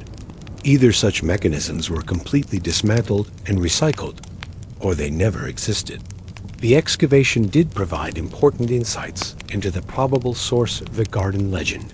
Coldewey discovered extensive evidence of rooftop gardens and elevated plantings throughout Babylon's palace district. Flat-roofed buildings had been fitted with waterproof surfaces and drainage systems to support gardens above ground level. While not the soaring terraces described by classical writers, these elevated gardens would have been impressive sights in the desert city. It is possible, Coldewey theorized, that foreign visitors to Babylon were struck by the unusual sight of gardens elevated above street level on palace rooftops. Over time, and through successive retellings, these elevated gardens might have been transformed in memory and literature into the hanging wonder described by Greek authors. The German team's work was interrupted by World War I, but resumed in the 1920s under the direction of Walter Andrei. The later excavations focused on areas that might have supported large elevated structures, including the processional way leading to the Ishtar Gate and the ceremonial areas around the Great Ziggurat. But despite expanded scope and improved techniques, no clear evidence for massive hanging gardens was discovered by the time the German excavations concluded in 1926. They had transformed understanding of ancient Babylon while failing to resolve the mystery of its most famous wonder. The city revealed by archaeology was magnificent beyond imagination, a urban center of unprecedented size and sophistication, with architectural innovations that wouldn't be matched for centuries. But it was also a city whose documented realities seemed to exclude the possibility of the Hanging Gardens, as traditionally described. "We have found the Babylon of history," Koldewey wrote in his final report, "but not the Babylon of legend." Perhaps that distinction is the key to understanding the gardens. They may have existed not as physical structures, but as symbols of human aspiration, beautiful stories that capture truths about love, power, and the desire to create paradise on earth.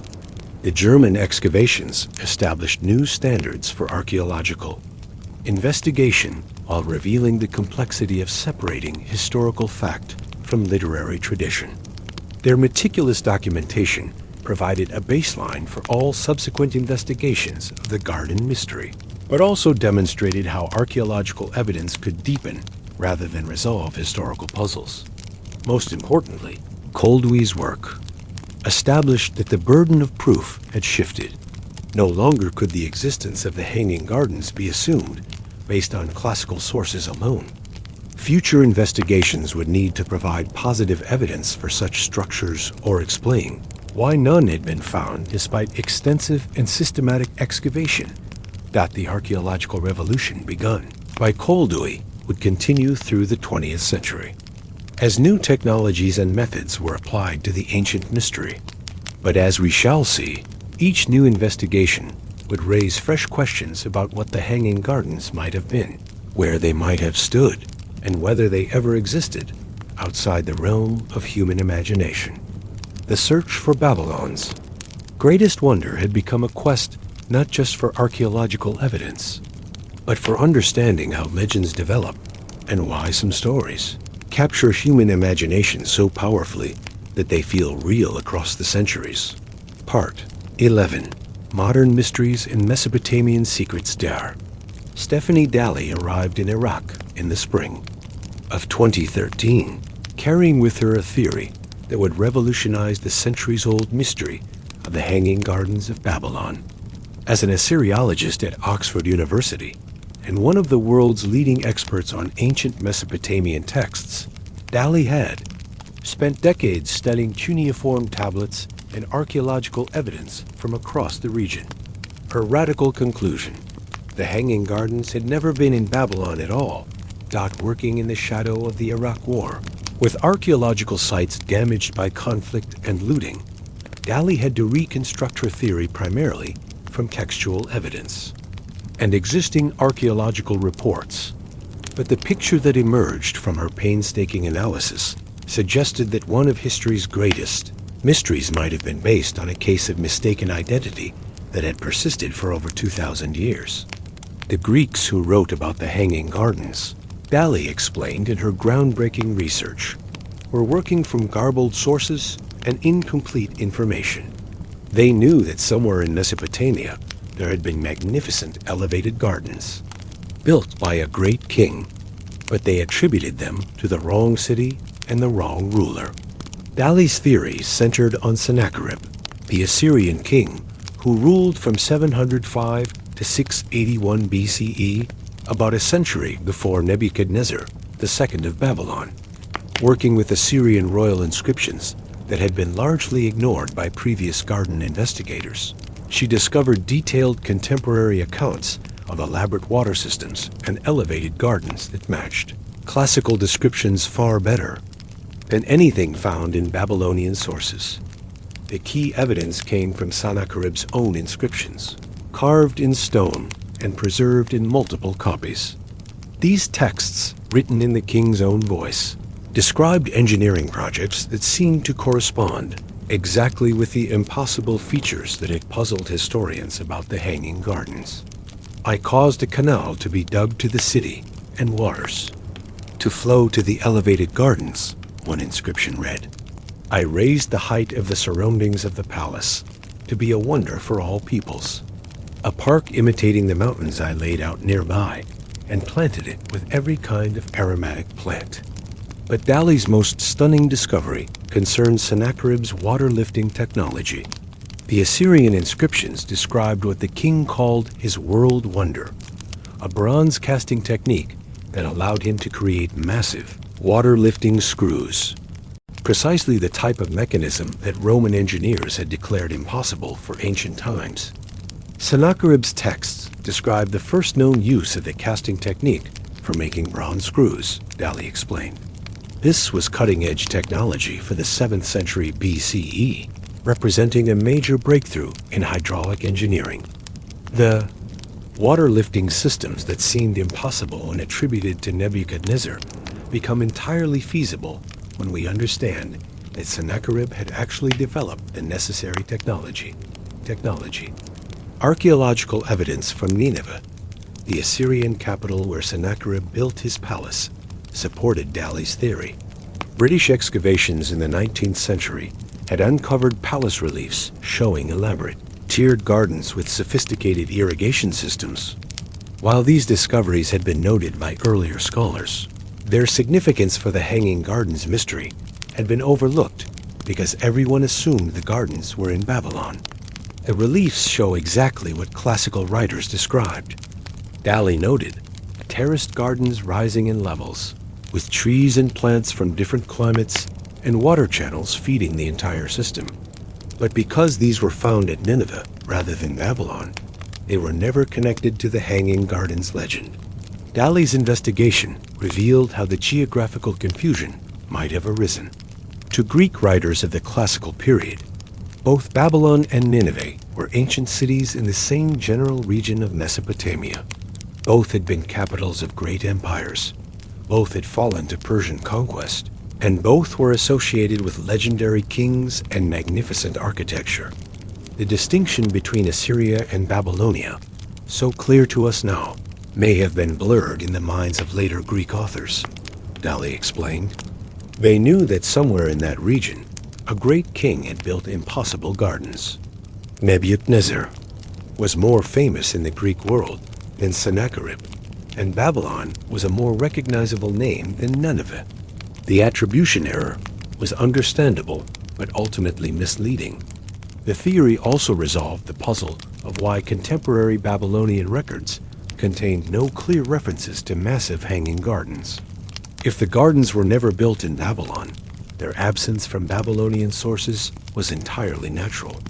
Meanwhile, Assyrian sources from the appropriate period contained detailed descriptions of exactly such projects. But Dali's theory raised new questions, even as it answered old ones.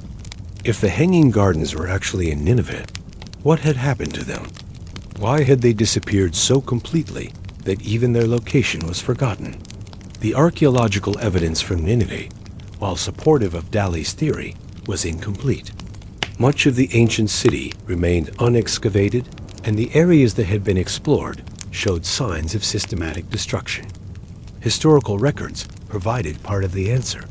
Nineveh had been conquered and utterly destroyed by a coalition of Babylonian and Median forces in 612 BCE, just 50 years after Sennacherib completed his garden projects. The destruction was so complete that the city was never rebuilt, and within a few generations, its very location was forgotten. Unlike Babylon, which continued to be inhabited for centuries after its political decline, Nineveh was abandoned. Dali noted, the gardens, no matter how magnificent, would have been left to die without maintenance. In the harsh climate of northern Mesopotamia, even the most elaborate garden would return to desert within a few years of abandonment. Modern archaeological techniques have been applied to test Dali's theory, though political instability in Iraq has limited the scope of investigation. Satellite imagery and ground-penetrating radar have identified promising sites around Nineveh that might contain the remains of large elevated structures. These areas match the locations described in Sennacherib's inscriptions, but full excavation remains impossible due to security concerns. The few test excavations that have been conducted have yielded intriguing results. In 2014, Iraqi archaeologists, working with international partners, uncovered foundation systems near the royal palace at Nineveh that could have supported massive elevated structures. Water channels and drainage systems consistent with large-scale irrigation were also discovered, though their full extent remains unknown. The preliminary evidence is encouraging, reported Dr. Ahmed Hassan, director of the Iraqi Archaeological Survey. We are finding structural remains that are consistent with Dr. Daly's theory, but we need much more extensive excavation to draw definitive conclusions. Meanwhile, new analysis of the Babylon excavations has supported Daly's interpretation of the evidence there. The structures that Koldewey tentatively identified as possible garden foundations are now understood to be storage facilities and defensive installations. The absence of clear garden evidence at Babylon is no longer seen as a mystery requiring explanation, but as confirmation that the gardens were never there. When we stop assuming that the gardens must have been in Babylon, explained Dr. Michael, see more of the Metropolitan Museum. The archaeological evidence from both sites makes much more sense. Babylon shows us a magnificent city without the impossible gardens. Nineveh shows us the remains of exactly the type of elevated garden systems described in classical sources. Yet even if Daly's theory is correct, it doesn't fully resolve the mystery of the Hanging Gardens. The question remains whether the Assyrian gardens at Nineveh were truly as magnificent as classical sources claimed, or whether later writers exaggerated relatively modest elevated plantings into the wonder described in traditional accounts. We may have solved the question of location, Daly acknowledged, but the question of scale and magnificence remains open. Did Sennacherib build gardens that were truly worthy of inclusion among the seven wonders? Or were they impressive, but ultimately modest projects that grew in the telling? The modern investigation has also revealed how the Hanging Gardens mystery reflects broader questions about how ancient knowledge was preserved and transmitted. The confusion between Babylon and Nineveh illustrates how cultural memory can shift and change over time, creating legends that are based on real events but located in the wrong place and attributed to the wrong people. The Hanging Gardens may be the ultimate example of how historical truth can be both preserved and distorted. Simultaneously, observed Dr. Joanne Skurlik of Elmhurst College, a specialist in Mesopotamian studies. The Greeks preserved accurate descriptions of real gardens while completely losing track of where and when they were built. The technical details survived, while the basic facts of location and chronology were lost. As archaeological investigation continues, aided by improving security conditions and advancing technology, the mystery of the Hanging Gardens may finally approach resolution.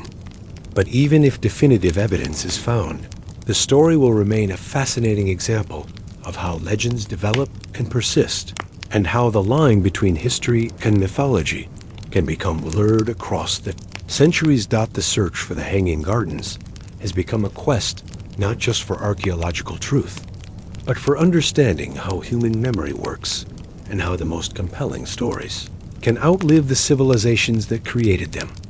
Part 12. The Digital Detective Working. The gleaming laboratories of the Digital Archaeology Institute in Berlin. Dr. Sarah Chun manipulated a three-dimensional hologram of ancient Nineveh with the precision of a surgeon. Using satellite data, ground-penetrating radar, and artificial intelligence algorithms, she was conducting the most sophisticated investigation of the Hanging Gardens mystery ever attempted. The year was 2023, and technology was finally providing tools that might solve a puzzle that had frustrated archaeologists for over a century. The digital revolution in archaeology had transformed the search for the Hanging Gardens from physical excavation to virtual exploration.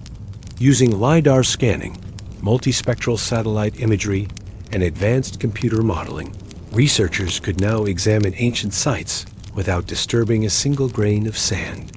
For the politically sensitive region of Mesopotamia, these non-invasive techniques offered unprecedented opportunities to explore areas that traditional archaeology could never reach.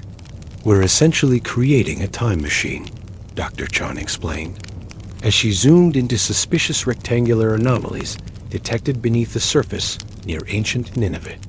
By combining multiple data sources and applying machine learning algorithms, we can see through centuries of accumulated debris and identify architectural patterns that human eyes would miss. A project began with analysis of declassified spy satellite photographs from the Cold War era. These images, taken before modern development and the disruptions of recent conflicts, preserved views of the Mesopotamian landscape that revealed subtle traces of ancient structures. Computer algorithms trained to recognize architectural patterns had identified several promising sites that matched the size and orientation described in classical accounts of the Hanging Gardens. The satellite data shows clear rectangular depressions arranged in a stepped pattern, Dr. Chun noted, highlighting the anomalies on her screen. The orientation aligns perfectly with Sennacherib's palace complex, and the scale is consistent with classical descriptions of the garden's dimensions. Ground-penetrating radar surveys conducted by Iraqi and international teams had provided three-dimensional maps of subsurface structures without requiring excavation. The results were tantalizing. Massive foundation systems, sophisticated drainage networks, and what appeared to be the remains of water-lifting installations exactly where Daly's theory predicted they would be found. But perhaps the most exciting development was the application of environmental archaeology to the garden's mystery. By analyzing ancient pollen preserved in soil cores, researchers could now determine what plants had grown in specific locations thousands of years ago. The results from cores taken near Nineveh were remarkable. We're finding pollen from plants that had no business growing in northern Mesopotamia, reported Dr. Elena Kozlova, the project's paleobotanist. Mountain conifers, Mediterranean fruit trees, and alpine flowers, exactly the kind of exotic botanical collection described in classical accounts of the Hanging Gardens. The pollen evidence was particularly significant because it was time-dated to the exact period when Sennacherib ruled Assyria. The exotic plant varieties appeared suddenly in the archaeological record around 700 BCE and disappeared just as abruptly around 600 BCE, consistent with the construction and destruction dates that Daly's theory proposed for the Assyrian gardens. Computer modeling allowed researchers to test whether the water systems described in ancient sources could actually have functioned.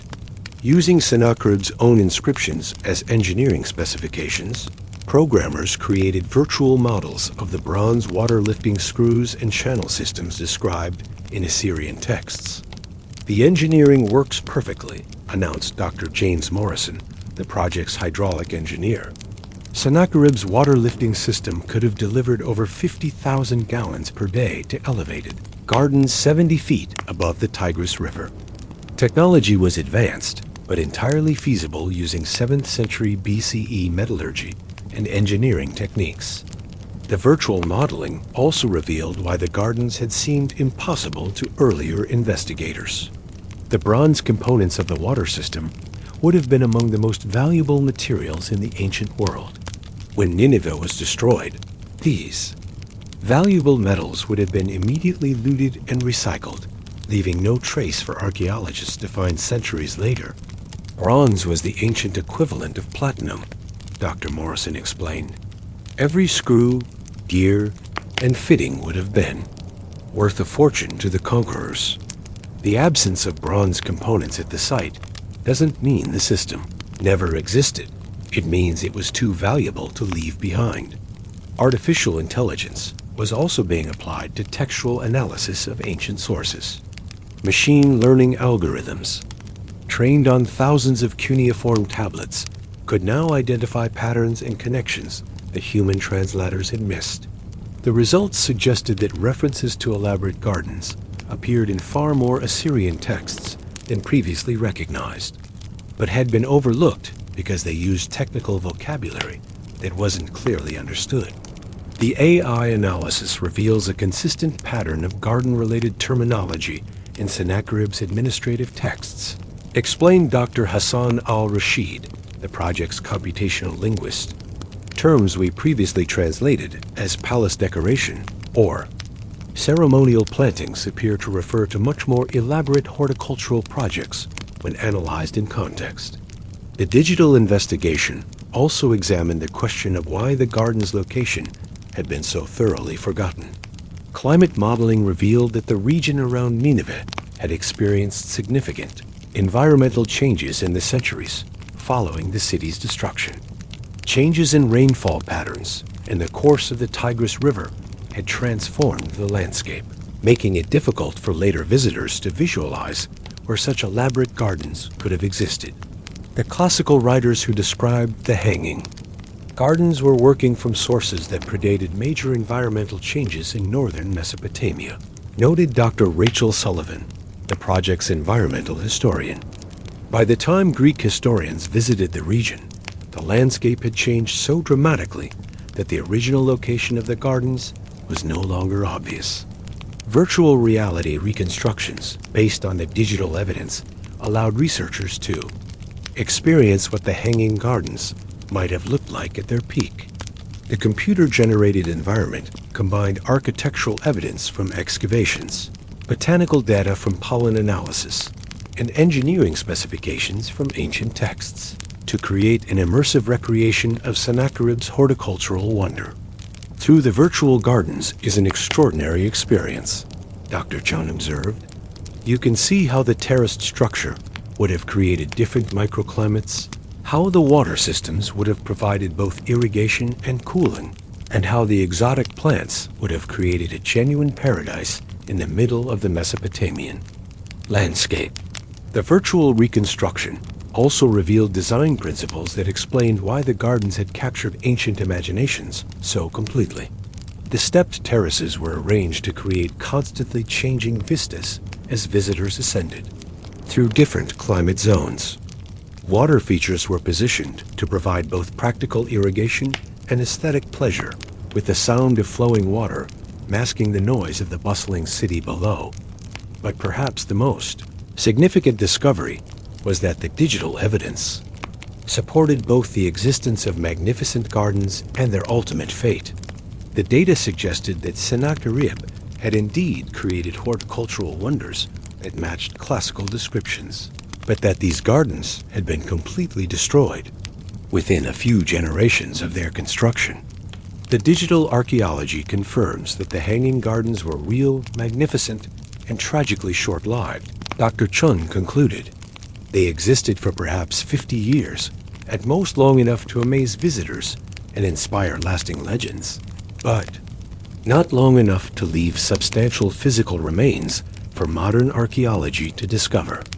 The project also revealed why the garden's mystery had persisted for so long. The combination of geographical confusion, environmental change, and the complete destruction of physical evidence had created a perfect storm of historical uncertainty.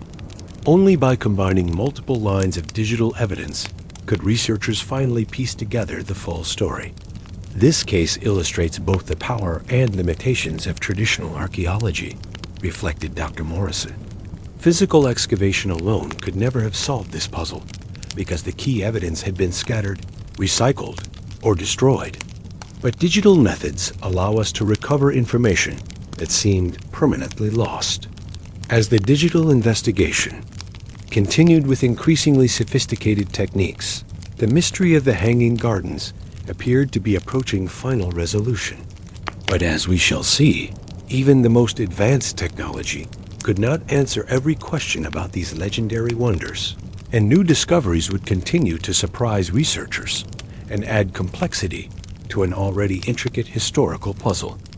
The digital detective work had transformed the Hanging Gardens from an archaeological impossibility into a technological triumph. But the human stories behind their creation and destruction remained as compelling and mysterious as ever. Part 13. The Psychological Garden DR.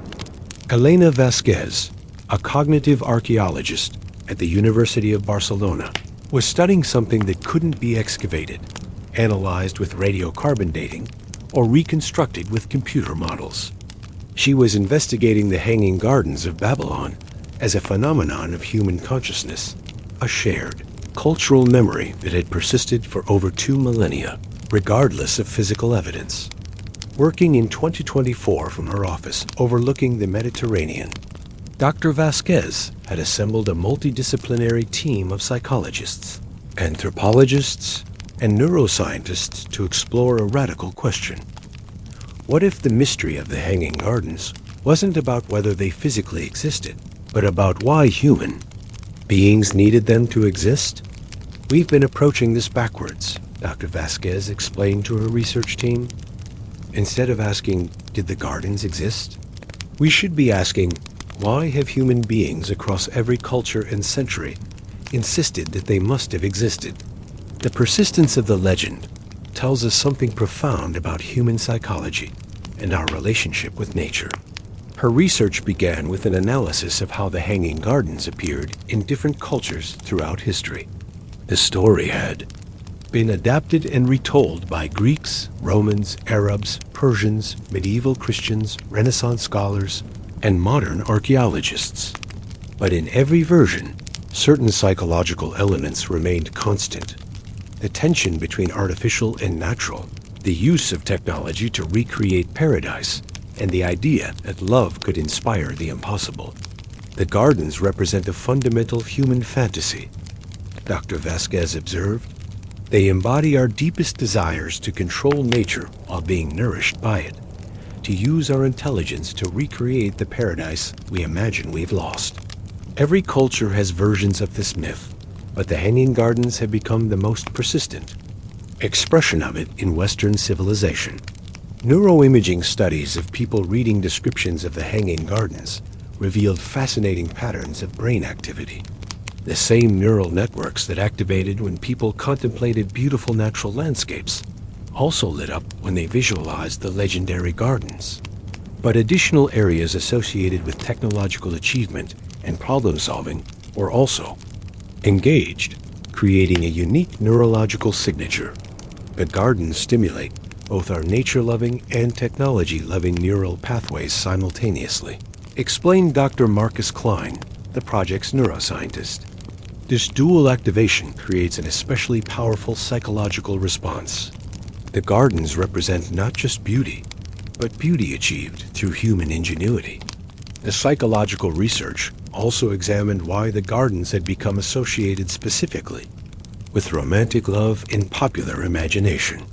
The story of Nebuchadnezzar building the gardens for his homesick wife resonated across cultures because it combined several universal human themes: devotion, sacrifice, and the power of love to transform. The romance narrative serves a crucial psychological function, noted Dr. Lisa Wong, a cultural anthropologist on the team. It makes the garden's impossibility not just acceptable, but admirable. We don't need to believe such gardens could exist. For practical reasons, we want to believe they existed because love inspired them. Analysis of how children responded to the garden story revealed additional insights. When told about the Hanging Gardens, children consistently focused on their impossibility as a positive rather than negative characteristic.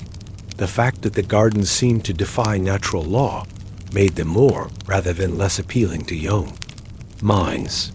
Children understand instinctively that the best stories are about impossible things becoming possible, Dr. Vasquez noted.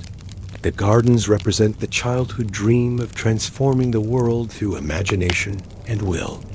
Adults may question their existence, but children never do. The research team also investigated what they called the collective memory effect. the phenomenon by which culturally important.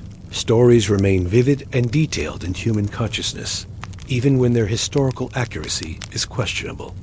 The Hanging Gardens demonstrated this effect perfectly. People could describe them in elaborate detail, despite never having seen them and having no reliable evidence for their existence. Collective memory doesn't operate like historical documentation, explained Dr. Sarah Thompson, a memory researcher.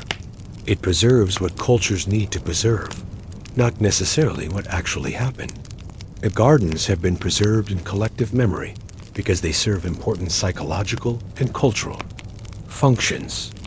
Brain imaging studies showed that when people visualized the Hanging Gardens, they activated the same neural networks involved in planning and problem solving.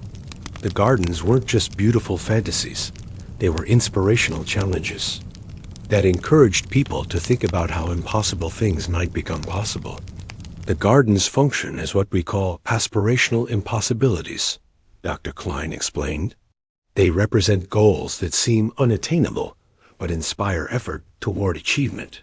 Throughout history, the gardens have motivated real engineering projects, botanical expeditions, and architectural innovations. The psychological investigation also examined the gardens' role in what researchers termed technological optimism, the belief that human ingenuity can solve any problem and overcome any limitation. The water-lifting systems described in classical accounts, whether or not they actually existed, had inspired real technological developments throughout history. Renaissance engineers studying classical descriptions of the gardens. Hydraulic systems developed innovations that were later used in real construction projects, noted Dr. Maria Santos, a historian of technology. The gardens have served as a technological North Star, guiding human innovation, even if the star itself was imaginary.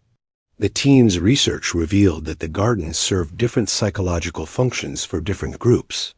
For engineers and architects, they represented the ultimate technical challenge.